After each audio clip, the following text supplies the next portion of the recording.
आप जी सुन रहे हो जगत गुरु तत्वदर्शी संत रामपाल जी महाराज द्वारा लिखित किताब जीने की राह दा पन्ना नंबर 261। ਉਹਨਾਂ ਦੇ ਨਾਮ ਵੀ ਬ੍ਰਹਮਾ ਵਿਸ਼ਨੂੰ ਅਤੇ ਸ਼ਿਵ ਹੀ ਰੱਖਦਾ ਹੈ। ਜੋ ਬ੍ਰਹਮ ਦਾ ਪੁੱਤਰ ਬ੍ਰਹਮਾ ਹੈ ਉਹ ਇੱਕ ਬ੍ਰਹਿਮੰਡ ਵਿੱਚ ਕੇਵਲ 3 ਲੋਕਾਂ ਯਾਨੀ ਪ੍ਰਿਥਵੀ ਲੋਕ, ਸਵਰਗ ਲੋਕ ਅਤੇ ਪਾਤਾਲ ਲੋਕ ਵਿੱਚ ਇੱਕ ਰਜੋਗੁਣ ਵਿਭਾਗ ਦਾ ਮੰਤਰੀ ਯਾਨੀ ਸਵਾਮੀ ਹੈ। ਇਸ ਨੂੰ ਤਿਰਲੋਕੀਏ ਬ੍ਰਹਮਾ ਕਿਹਾ ਜਾਂਦਾ ਹੈ ਅਤੇ ਬ੍ਰਹਮ ਜੋ ਬ੍ਰਹਮਲੋਕ ਵਿੱਚ ਬ੍ਰਹਮਾ ਰੂਪ ਵਿੱਚ ਰਹਿੰਦਾ ਹੈ ਉਸ ਨੂੰ ਮਹਾਬ੍ਰਹਮਾ ਅਤੇ ਬ੍ਰਹਮਲੋਕੀਏ ਬ੍ਰਹਮਾਨ ਕਿਹਾ ਜਾਂਦਾ ਹੈ। ਇਸ ਬ੍ਰਹਮ ਯਾਨੀ ਕਾਲ ਨੂੰ ਸਦਾਸ਼ਿਵ, ਮਹਾਨਸਿਵ, ਮਹਾਵਿਸ਼ਨੂੰ ਵੀ ਕਿਹਾ ਜਾਂਦਾ ਹੈ। ਸ੍ਰੀ ਵਿਸ਼ਨੂੰ ਪੁਰਾਣ ਵਿੱਚ ਪ੍ਰਮਾਣ ਚਤੁਰਥ ਅੰਸ਼ ਅਧਿਆਇ 1 ਪੰਨਾ ਨੰਬਰ 230 ਅਤੇ 231 ਉੱਪਰ ਸ੍ਰੀ ਬ੍ਰਹਮਾ ਜੀ ਨੇ ਕਿਹਾ, ਜਿਸ ਅਜਨਮਾ ਸਰਵਮਈ ਵਿਦਾਤਾ ਪਰਮੇਸ਼ਵਰ ਦਾ ਆਦਿ ਮੱਧ ਅੰਤ ਸਵਰੂਪ ਸੁਭਾਅ ਅਤੇ ਸਾਰ ਅਸੀਂ ਨਹੀਂ ਜਾਣ ਪਾਉਂਦੇ। ਸ਼ਲੋਕ 83। ਜੋ ਮੇਰਾ ਰੂਪ ਧਾਰਨ ਕਰਕੇ ਸੰਸਾਰ ਦੀ ਰਚਨਾ ਕਰਦਾ ਹੈ, ਸਥਿਤੀ ਦੇ ਸਮੇਂ ਜੋ ਪੁਰਸ਼ ਰੂਪ ਹੈ ਅਤੇ ਜੋ ਰੁਦਰ ਰੂਪ ਨਾਲ ਵਿਸ਼ਵ ਨੂੰ ਗ੍ਰਾਸ ਕਰ ਜਾਂਦਾ ਹੈ, ਅਨੰਤ ਰੂਪ ਤੋਂ ਸੰਪੂਰਨ ਜਗਤ ਨੂੰ ਧਾਰਨ ਕਰਦਾ ਹੈ। ਸ਼ਲੋਕ 86। ਸ੍ਰੀ ਬ੍ਰਹਮਾ ਜੀ, ਸ੍ਰੀ ਵਿਸ਼ਨੂੰ ਜੀ ਅਤੇ ਸ੍ਰੀ ਸ਼ਿਵ ਜੀ ਦੀ ਉਤਪੱਤੀ। ਕਾਲ ਯਾਨੀ ਬ੍ਰਹਮ ਨੇ ਪ੍ਰਕਿਰਤੀ ਯਾਨੀ ਦੁਰਗਾ ਨੂੰ ਕਿਹਾ ਕਿ ਹੁਣ ਮੇਰਾ ਕੌਣ ਕੀ ਵਿਗਾੜੇਗਾ, ਮਨਮਾਨੀ ਕਰੋਗਾ। ਪ੍ਰਕਿਰਤੀ ਨੇ ਫਿਰ ਪ੍ਰਾਰਥਨਾ ਕੀਤੀ ਕਿ ਆਪ ਕੁਝ ਸ਼ਰਮ ਕਰੋ, ਪਹਿਲਾਂ ਤਾਂ ਆਪ ਮੇਰੇ ਵੱਡੇ ਭਰਾ ਹੋ, ਕਿਉਂਕਿ ਉਸ ਕਬੀਰ ਪਰਮਾਤਮਾ ਯਾਨੀ ਕਬੀਰਦੇਵ ਦੀ ਬਚਨ ਸ਼ਕਤੀ ਨਾਲ ਆਪ ਦੀ ਯਾਨੀ ਬ੍ਰਹਮ ਦੀ ਅੰਡੇ ਤੋਂ ਉਤਪੱਤੀ ਹੋਈ ਹੈ ਅਤੇ ਬਾਅਦ ਵਿੱਚ ਮੇਰੀ ਉਤਪੱਤੀ ਉਸ ਹੀ ਪਰਮੇਸ਼ਵਰ ਦੇ ਬਚਨ ਨਾਲ ਹੋਈ ਹੈ। ਦੂਸਰਾ, ਮੈਂ ਆਪ ਦੇ ਪੇਟ ਵਿੱਚੋਂ ਬਾਹਰ ਨਿਕਲੀ ਹਾਂ, ਮੈਂ ਆਪ ਦੀ ਬੇਟੀ ਹੋਈ ਅਤੇ ਆਪ ਮੇਰੇ ਪਿਤਾ ਹੋਏ। ਇਹਨਾਂ ਪਵਿੱਤਰ ਰਿਸ਼ਤਿਆਂ ਵਿੱਚ ਵਿਗਾੜ ਕਰਨਾ ਮਹਾਂਪਾਪ ਹੋਵੇਗਾ। ਮੇਰੇ ਕੋਲ ਪਿਤਾ ਜੀ ਦੀ ਪ੍ਰਦਾਨ ਕੀਤੀ ਹੋਈ ਸ਼ਬਦ ਸ਼ਕਤੀ ਹੈ। ਜਿੰਨੇ ਪ੍ਰਾਣੀ ਆਪ ਕਹੋਗੇ ਮੈਂ ਬਚਨ ਨਾਲ ਉਤਪੰਨ ਕਰ ਦੇਵਾਂਗੀ। ਜੋਤੀ ਨਿਰੰਜਨ ਨੇ ਦੁਰਗਾ ਦੀ ਇੱਕ ਵੀ ਬਿਨੈ ਨਹੀਂ ਸੁਣੀ ਅਤੇ ਕਹੇ ਕਿ ਮੈਨੂੰ ਜੋ ਸਜ਼ਾ ਮਿਲਣੀ ਸੀ ਮਿਲ ਗਈ, ਮੈਨੂੰ ਸਤਲੋਕ ਤੋਂ ਨਿਸ਼ਕਾਸ਼ਿਤ ਕਰ ਦਿੱਤਾ, ਹੁਣ ਮੈਂ ਮਨਮਾਨੀ ਕਰੂੰਗਾ। ਇਹ ਕਹਿ ਕੇ ਕਾਲ ਪੁਰਸ਼ ਯਾਨੀ ਛਰ ਪੁਰਸ਼ ਨੇ ਪ੍ਰਕਿਰਤੀ ਦੇ ਨਾਲ ਜ਼ਬਰਦਸਤੀ ਸ਼ਾਦੀ ਕੀਤੀ ਅਤੇ 3 ਪੁੱਤਰਾਂ ਯਾਨੀ ਰਜੋਗੁਣ ਯੁਕਤ ਬ੍ਰਹਮਾ ਜੀ, ਸਤੋਗੁਣ ਯੁਕਤ ਵਿਸ਼ਨੂੰ ਜੀ ਅਤੇ ਤਮੋਗੁਣ ਯੁਕਤ ਸ਼ਿਵ ਸ਼ੰਕਰ ਜੀ ਦੀ ਉਤਪੱਤੀ ਕੀਤੀ। ਜਵਾਨ ਹੋਣ ਤੱਕ ਤਿੰਨਾਂ ਪੁੱਤਰਾਂ ਨੂੰ ਦੁਰਗਾ ਦੇ ਦੁਆਰਾ ਆਚੇਤ ਕਰਾ ਦਿੰਦਾ ਹੈ। ਜਵਾਨ ਹੋਣ ਉੱਤੇ ਸ੍ਰੀ ਬ੍ਰਹਮਾ ਜੀ ਨੂੰ ਕਮਲ ਦੇ ਫੁੱਲ ਉੱਪਰ, ਸ੍ਰੀ ਵਿਸ਼ਨੂੰ ਜੀ ਨੂੰ ਸ਼ੇਸ਼ ਨਾਗ ਦੀ ਸ਼ੇਜ਼ ਉੱਪਰ ਅਤੇ ਸ੍ਰੀ ਸ਼ਿਵ ਜੀ ਨੂੰ ਕੈਲਾਸ਼ ਪਰਬਤ ਉੱਪਰ ਸਚੇਤ ਕਰਕੇ ਇਕੱਠੇ ਕਰ ਦਿੰਦਾ ਹੈ। ਉਸ ਉਪਰੰਤ ਪ੍ਰਕਿਰਤੀ ਯਾਨੀ ਦੁਰਗਾ ਦੁਆਰਾ ਇਹਨਾਂ ਤਿੰਨਾਂ ਦਾ ਵਿਆਹ ਕਰ ਦਿੱਤਾ ਜਾਂਦਾ ਹੈ ਅਤੇ ਇੱਕ ਬ੍ਰਹਿਮੰਡ ਵਿੱਚ 3 ਲੋਕਾਂ ਯਾਨੀ ਸਵਰਗ ਲੋਕ, ਪ੍ਰਿਥਵੀ ਲੋਕ ਅਤੇ ਪਾਤਾਲ ਲੋਕ ਵਿੱਚ ਇੱਕ ਵਿਭਾਗ ਦੇ ਮੰਤਰੀ ਯਾਨੀ ਪ੍ਰਭੂ ਨਿਯੁਕਤ ਕਰ ਦਿੰਦਾ ਹੈ। ਜਿਸ ਤਰ੍ਹਾਂ ਸ੍ਰੀ ਬ੍ਰਹਮਾ ਜੀ ਨੂੰ ਰਜੋਗੁਣ ਵਿਭਾਗ ਦਾ ਅਤੇ ਸ੍ਰੀ ਵਿਸ਼ਨੂੰ ਜੀ ਨੂੰ ਸਤੋਗੁਣ ਵਿਭਾਗ ਦਾ ਅਤੇ ਸ੍ਰੀ ਸ਼ਿਵ ਸ਼ੰਕਰ ਜੀ ਨੂੰ ਤਮੋਗੁਣ ਵਿਭਾਗ ਦਾ ਅਤੇ ਸਵੈ ਗੁਪਤ ਯਾਨੀ ਮਹਾਬ੍ਰਹਮਾ, ਮਹਾਵਿਸ਼ਨੂੰ, ਮਹਾਸ਼ਿਵ ਰੂਪ ਵਿੱਚ ਮੁੱਖ ਮੰਤਰੀ ਪਦ ਨੂੰ ਸੰਭਾਲਦਾ ਹੈ। ਇੱਕ ਬ੍ਰਹਿਮੰਡ ਵਿੱਚ ਇੱਕ ਬ੍ਰਹਮਲੋਕ ਦੀ ਰਚਨਾ ਕੀਤੀ ਹੈ। ਉਸ ਵਿੱਚ 3 ਗੁਪਤ ਸਥਾਨ ਬਣਾਏ ਹਨ। ਇੱਕ ਰਜੋਗੁਣ ਪ੍ਰਧਾਨ ਸਥਾਨ ਹੈ ਜਿੱਥੇ ਇਹ ਬ੍ਰਹਮ ਯਾਨੀ ਕਾਲ ਆਪ ਮਹਾਬ੍ਰਹਮਾ ਯਾਨੀ ਮੁੱਖ ਮੰਤਰੀ ਰੂਪ ਵਿੱਚ ਰਹਿੰਦਾ ਹੈ ਅਤੇ ਆਪਣੀ ਪਤਨੀ ਦੁਰਗਾ ਨੂੰ ਮਹਾਂਸਵਿਤਰੀ ਰੂਪ ਵਿੱਚ ਰੱਖਦਾ ਹੈ। ਇਹਨਾਂ ਦੋਨਾਂ ਦੇ ਸੰਯੋਗ ਨਾਲ ਜੋ ਪੁੱਤਰ ਇਸ ਸਥਾਨ ਤੇ ਉਤਪੰਨ ਹੁੰਦਾ ਹੈ। ਆਪ ਜੀ ਸੁਣ ਰਹੇ ਹੋ ਜਗਤ ਗੁਰੂ ਤਤਵਦਰਸ਼ੀ ਸੰਤ ਰਾਮਪਾਲ ਜੀ ਮਹਾਰਾਜ ਦੁਆਰਾ ਲਿਖਿਤ ਕਿਤਾਬ ਜੀਨੇ ਕੀ ਰਾਹ ਦਾ ਪੰਨਾ ਨੰਬਰ 262। ਉਹ ਆਪਣੇ ਆਪ ਹੀ ਰਜੋਗੁਣੀ ਬਣ ਜਾਂਦਾ ਹੈ। ਦੂਸਰਾ ਸਥਾਨ ਸਤੋਗੁਣ ਪ੍ਰਧਾਨ ਬਣਾਇਆ ਹੈ। ਉੱਥੇ ਇਹ ਛਰ ਪੁਰਸ਼ ਸਵੈਮ ਮਹਾਵਿਸ਼ਨੂੰ ਰੂਪ ਬਣਾ ਕੇ ਰਹਿੰਦਾ ਹੈ ਅਤੇ ਆਪਣੀ ਪਤਨੀ ਦੁਰਗਾ ਨੂੰ ਮਹਾਲਕਸ਼ਮੀ ਰੂਪ ਵਿੱਚ ਰੱਖ ਕੇ ਜੋ ਪੁੱਤਰ ਉਤਪੰਨ ਕਰਦਾ ਹੈ ਉਸ ਦਾ ਨਾਮ ਵਿਸ਼ਨੂੰ ਰੱਖਦਾ ਹੈ। ਉਹ ਬਾਲਕ ਸਤੋਗੁਣ ਯੁਕਤ ਹੁੰਦਾ ਹੈ। ਅਤੇ ਤੀਸਰਾ, ਇਸ ਕਾਲ ਨੇ ਉੱਥੇ ਇੱਕ ਤਮੋਗੁਣੀ ਪ੍ਰਧਾਨ ਖੇਤਰ ਬਣਾਇਆ ਹੈ। ਉਸ ਵਿੱਚ ਇਹ ਸਵੈਮ ਸਦਾਸ਼ਿਵ ਰੂਪ ਬਣਾ ਕੇ ਰਹਿੰਦਾ ਹੈ ਅਤੇ ਆਪਣੀ ਪਤਨੀ ਦੁਰਗਾ ਨੂੰ ਮਹਾਂਪਾਰਬਤੀ ਰੂਪ ਵਿੱਚ ਰੱਖਦਾ ਹੈ। ਇਹਨਾਂ ਦੋਨਾਂ ਦੇ ਪਤੀ ਪਤਨੀ ਵਿਵਹਾਰ ਤੋਂ ਪੁੱਤਰ ਉਤਪੰਨ ਹੁੰਦਾ ਹੈ। ਉਸ ਦਾ ਨਾਮ ਸ਼ਿਵ ਰੱਖ ਦਿੰਦੇ ਹਨ ਅਤੇ ਤਮੋਗੁਣ ਯੁਕਤ ਕਰ ਦਿੰਦੇ ਹਨ। ਪ੍ਰਮਾਣ ਦੇ ਲਈ ਦੇਖੋ ਪਵਿੱਤਰ ਸ੍ਰੀ ਸ਼ਿਵ ਮਹਾਪੁਰਾਣ ਵਿਦਵੇਸ਼ਵਰ ਸੰਹਿਤਾ ਪੰਨਾ ਨੰਬਰ 24 ਤੋਂ 26, ਜਿਸ ਵਿੱਚ ਬ੍ਰਹਮਾ, ਵਿਸ਼ਨੂੰ, ਰੁਦਰ ਅਤੇ ਮਹੇਸ਼ਵਰ ਤੋਂ ਹੋਰ ਸਦਾਸ਼ਿਵ ਹੈ ਅਤੇ ਰੁਦਰ ਸੰਹਿਤਾ ਅਧਿਆਏ 6, 7 ਅਤੇ 9 ਪੰਨਾ ਨੰਬਰ 100, 105 ਅਤੇ 110 ਉੱਪਰ ਅਨੁਵਾਦ ਕਰਤਾ ਸ੍ਰੀ ਹਨੂਮਾਨ ਪ੍ਰਸਾਦ ਪੌਦਾਰ, ਗੀਤਾ ਪ੍ਰੈਸ ਗੋਰਖਪੁਰ ਤੋਂ ਪ੍ਰਕਾਸ਼ਿਤ। ਅਤੇ ਪਵਿੱਤਰ ਸ੍ਰੀਮਦ ਦੇਵੀ ਮਹਾਪੁਰਾਣ ਤੀਸਰਾ ਸਕੰਦ ਪੰਨਾ ਨੰਬਰ 114 ਤੋਂ 123 ਤੱਕ। ਗੀਤਾ ਪ੍ਰੈਸ ਗੋਰਖਪੁਰ ਤੋਂ ਪ੍ਰਕਾਸ਼ਿਤ, ਜਿਸ ਦੇ ਅਨੁਵਾਦ ਕਰਤਾ ਸ੍ਰੀ ਹਨੂਮਾਨ ਪ੍ਰਸਾਦ ਪੌਦਾਰ ਚਿਮਨ ਲਾਲ ਗੋਸਵਾਮੀ। ਇਹਨਾਂ ਨੂੰ ਧੋਖੇ ਵਿੱਚ ਰੱਖ ਕੇ ਆਪਣੇ ਖਾਣ ਦੇ ਲਈ ਜੀਵਾਂ ਦੀ ਉਤਪੱਤੀ ਸ੍ਰੀ ਬ੍ਰਹਮਾ ਜੀ ਦੁਆਰਾ ਅਤੇ ਸਥਿਤੀ ਯਾਨੀ ਇੱਕ ਦੂਸਰੇ ਨੂੰ ਮੋਹ ਮਮਤਾ ਵਿੱਚ ਰੱਖ ਕੇ ਕਾਲ ਜਾਲ ਵਿੱਚ ਰੱਖਣਾ ਸ੍ਰੀ ਵਿਸ਼ਨੂੰ ਜੀ ਤੋਂ, ਅਤੇ ਸੰਹਾਰ ਕਿਉਂਕਿ ਕਾਲ ਪੁਰਸ਼ ਨੂੰ ਸ਼ਰਾਪ ਵਸ਼ 1 ਲੱਖ ਮਾਨਵ ਸਰੀਰ ਧਾਰੀ ਪ੍ਰਾਣੀਆਂ ਦੇ ਸੂਖਸ਼ਮ ਸਰੀਰ ਤੋਂ ਮੈਲ ਕੱਢ ਕੇ ਖਾਣਾ ਹੁੰਦਾ ਹੈ। ਉਸ ਦੇ ਲਈ 21ਵੇਂ ਬ੍ਰਹਿਮੰਡ ਵਿੱਚ ਤਪਤਸ਼ਿਲਾ ਹੈ, ਜੋ ਆਪਣੇ ਆਪ ਹੀ ਗਰਮ ਰਹਿੰਦੀ ਹੈ। ਉਸ ਉੱਤੇ ਗਰਮ ਕਰਕੇ ਮੈਲ ਪਿਘਲਾ ਕੇ ਖਾਂਦਾ ਹੈ। ਜੀਵ ਮਰਦੇ ਨਹੀਂ, ਪਰ ਕਸ਼ਟ ਅਸਹਿ ਹੁੰਦਾ ਹੈ। ਫਿਰ ਪ੍ਰਾਣੀਆਂ ਨੂੰ ਕਰਮ ਆਧਾਰ ਤੇ ਹੋਰ ਸਰੀਰ ਪ੍ਰਦਾਨ ਕਰਦਾ ਹੈ। ਸ੍ਰੀ ਸ਼ਿਵ ਜੀ ਦੁਆਰਾ ਕਰਾਉਂਦਾ ਹੈ। ਜਿਵੇਂ ਕਿਸੇ ਮਕਾਨ ਵਿੱਚ 3 ਕਮਰੇ ਬਣੇ ਹੋਣ, ਇੱਕ ਕਮਰੇ ਵਿੱਚ ਅਸ਼ਲੀਲ ਚਿੱਤਰ ਲੱਗੇ ਹੋਣ, ਉਸ ਕਮਰੇ ਵਿੱਚ ਜਾਂਦੇ ਹੀ ਮਨ ਵਿੱਚ ਵੈਸੇ ਹੀ ਮਲੀਨ ਵਿਚਾਰ ਉਤਪੰਨ ਹੋ ਜਾਂਦੇ ਹਨ। ਦੂਸਰੇ ਕਮਰੇ ਵਿੱਚ ਸਾਧੂ ਸੰਤਾਂ ਭਗਤਾਂ ਦੇ ਚਿੱਤਰ ਲੱਗੇ ਹੋਣ ਤਾਂ ਮਨ ਵਿੱਚ ਅੱਛੇ ਵਿਚਾਰ ਪ੍ਰਭੂ ਦਾ ਚਿੰਤਨ ਹੀ ਬਣਿਆ ਰਹਿੰਦਾ ਹੈ। ਤੀਸਰੇ ਕਮਰੇ ਵਿੱਚ ਦੇਸ਼ ਭਗਤਾਂ ਅਤੇ ਸ਼ਹੀਦਾਂ ਦੇ ਚਿੱਤਰ ਲੱਗੇ ਹੋਣ ਤਾਂ ਮਨ ਵਿੱਚ ਵੈਸੇ ਹੀ ਜੋਸ਼ੀਲੇ ਵਿਚਾਰ ਉਤਪੰਨ ਹੋ ਜਾਂਦੇ ਹਨ। ਠੀਕ ਇਸੇ ਪ੍ਰਕਾਰ ਬ੍ਰਹਮ ਯਾਨੀ ਕਾਲ ਨੇ ਆਪਣੀ ਸੂਝ-ਬੂਝ ਨਾਲ ਉਪਰੋਕਤ ਤਿੰਨੋਂ ਗੁਣ ਪ੍ਰਧਾਨ ਸਥਾਨਾਂ ਦੀ ਰਚਨਾ ਕੀਤੀ ਹੋਈ ਹੈ। ਤਿੰਨੋਂ ਗੁਣ ਕੀ ਹਨ? ਪ੍ਰਮਾਣ ਸਹਿਤ ਤਿੰਨੋਂ ਗੁਣ ਰਜੋਗੁਣ ਬ੍ਰਹਮਾ ਜੀ, ਸਤਗੁਣ ਵਿਸ਼ਨੂੰ ਜੀ, ਤਮਗੁਣ ਸ਼ਿਵ ਜੀ ਹਨ। ਬ੍ਰਹਮ ਯਾਨੀ ਕਾਲ ਅਤੇ ਪ੍ਰਕਿਰਤੀ ਯਾਨੀ ਦੁਰਗਾ ਤੋਂ ਉਤਪੰਨ ਹੋਏ ਹਨ ਅਤੇ ਤਿੰਨੋਂ ਨਾਸ਼ਵਾਨ ਹਨ। ਪ੍ਰਮਾਣ ਗੀਤਾ ਪ੍ਰੈਸ ਗੋਰਖਪੁਰ ਤੋਂ ਪ੍ਰਕਾਸ਼ਿਤ ਸ੍ਰੀ ਸ਼ਿਵ ਮਹਾਪੁਰਾਣ, ਜਿਸ ਦੇ ਸੰਪਾਦਕ ਹਨ ਸ੍ਰੀ ਹਨੂਮਾਨ ਪ੍ਰਸਾਦ ਪੌਦਾਰ, ਪੰਨਾ ਨੰਬਰ 24 ਤੋਂ 26 ਵਿਦਵੇਸ਼ਵਰ ਸੰਹਿਤਾ ਅਤੇ ਪੰਨਾ ਨੰਬਰ 110 ਅਧਿਆਇ 9 ਰੁਦਰ ਸੰਹਿਤਾ। ਇਸ ਪ੍ਰਕਾਰ ਬ੍ਰਹਮਾ, ਵਿਸ਼ਨੂੰ ਅਤੇ ਸ਼ਿਵ ਤਿੰਨੋਂ ਦੇਵਤਿਆਂ ਵਿੱਚ ਗੁਣ ਹਨ, ਪਰੰਤੂ ਸ਼ਿਵ ਯਾਨੀ ਬ੍ਰਹਮ ਕਾਲ ਗੁਣਾਤੀਤ ਕਿਹਾ ਗਿਆ ਹੈ। ਦੂਸਰਾ ਪ੍ਰਮਾਣ ਗੀਤਾ ਪ੍ਰੈਸ ਗੋਰਖਪੁਰ ਤੋਂ ਪ੍ਰਕਾਸ਼ਿਤ ਸ੍ਰੀਮਦ ਦੇਵੀ ਭਾਗਵਤ ਪੁਰਾਣ। ਆਪ ਜੀ ਸੁਣ ਰਹੇ ਹੋ ਜਗਤ ਗੁਰੂ ਤੱਤਵਦਰਸ਼ੀ ਸੰਤ ਰਾਮਪਾਲ ਜੀ ਮਹਾਰਾਜ ਦੁਆਰਾ ਲਿਖਤ ਕਿਤਾਬ ਜੀਨੇ ਕੀ ਰਾਹ ਦਾ ਪੰਨਾ ਨੰਬਰ 263, ਜਿਸ ਦੇ ਸੰਪਾਦਕ ਹਨ ਸ੍ਰੀ ਹਨੂਮਾਨ ਪ੍ਰਸਾਦ ਪੌਦਾਰ ਚਿਮਨ ਲਾਲ ਗੋਸਵਾਮੀ। ਤੀਸਰਾ ਸਕੰਦ ਅਧਿਆਇ 5 ਪੰਨਾ ਨੰਬਰ 123। ਭਗਵਾਨ ਵਿਸ਼ਨੂੰ ਨੇ ਦੁਰਗਾ ਦੀ ਉਸਤੁਤੀ ਕੀਤੀ, ਕਿਹਾ ਕਿ ਮੈਂ ਯਾਨੀ ਵਿਸ਼ਨੂੰ, ਬ੍ਰਹਮਾ ਅਤੇ ਸ਼ੰਕਰ ਆਪ ਦੀ ਹੀ ਕਿਰਪਾ ਨਾਲ ਹੀ ਵਿਦਮਾਨ ਹਾਂ। ਸਾਡਾ ਤਾਂ ਆਵਿਰਭਾਵ ਯਾਨੀ ਜਨਮ ਅਤੇ ਤਿਰੋਭਾਵ ਯਾਨੀ ਮ੍ਰਿਤੂ ਹੁੰਦੀ ਹੈ।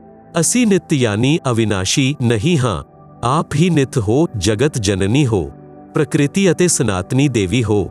ਭਗਵਾਨ ਸ਼ੰਕਰ ਨੇ ਕਿਹਾ, ਜੇਕਰ ਭਗਵਾਨ ਬ੍ਰਹਮਾ ਅਤੇ ਭਗਵਾਨ ਵਿਸ਼ਨੂੰ ਆਪ ਤੋਂ ਹੀ ਉਤਪੰਨ ਹੋਏ ਹਨ ਤਾਂ ਉਹਨਾਂ ਦੇ ਬਾਅਦ ਉਤਪੰਨ ਹੋਣ ਵਾਲਾ ਮੈਂ ਤਮੋਗੁਣੀ ਲੀਲਾ ਕਰਨ ਵਾਲਾ ਸ਼ੰਕਰ ਕੀ ਆਪ ਦੀ ਸੰਤਾਨ ਨਹੀਂ ਹੋਇਆ, ਅਰਥਾਤ ਮੈਨੂੰ ਵੀ ਉਤਪੰਨ ਕਰਨ ਵਾਲੀ ਆਪ ਹੀ ਹੋ। ਇਸ ਸੰਸਾਰ ਦੀ ਸ੍ਰਿਸ਼ਟੀ, ਸਥਿਤੀ, ਸੰਹਾਰ ਵਿੱਚ ਵੀ ਆਪ ਦੇ ਹੀ ਗੁਣ ਸਦਾ ਸਰਵਦਾ ਹਨ। ਇਹਨਾਂ ਤਿੰਨਾਂ ਗੁਣਾਂ ਨਾਲ ਉਤਪੰਨ ਅਸੀਂ ਬ੍ਰਹਮਾ, ਵਿਸ਼ਨੂੰ ਅਤੇ ਸ਼ੰਕਰ ਨਿਯਮ ਅਨੁਸਾਰ ਕਾਰਜ ਵਿੱਚ ਤਤਪਰ ਰਹਿੰਦੇ ਹਾਂ। ਉਪਰੋਕਤ ਇਹ ਵਰਣਨ ਕੇਵਲ ਹਿੰਦੀ ਵਿੱਚ ਅਨੁਵਾਦਿਤ ਸ੍ਰੀ ਦੇਵੀ ਮਹਾਪੁਰਾਣ ਵਿੱਚੋਂ ਹੈ, ਜਿਸ ਵਿੱਚ ਕੁਝ ਤੱਥਾਂ ਨੂੰ ਛੁਪਾਇਆ ਗਿਆ ਹੈ।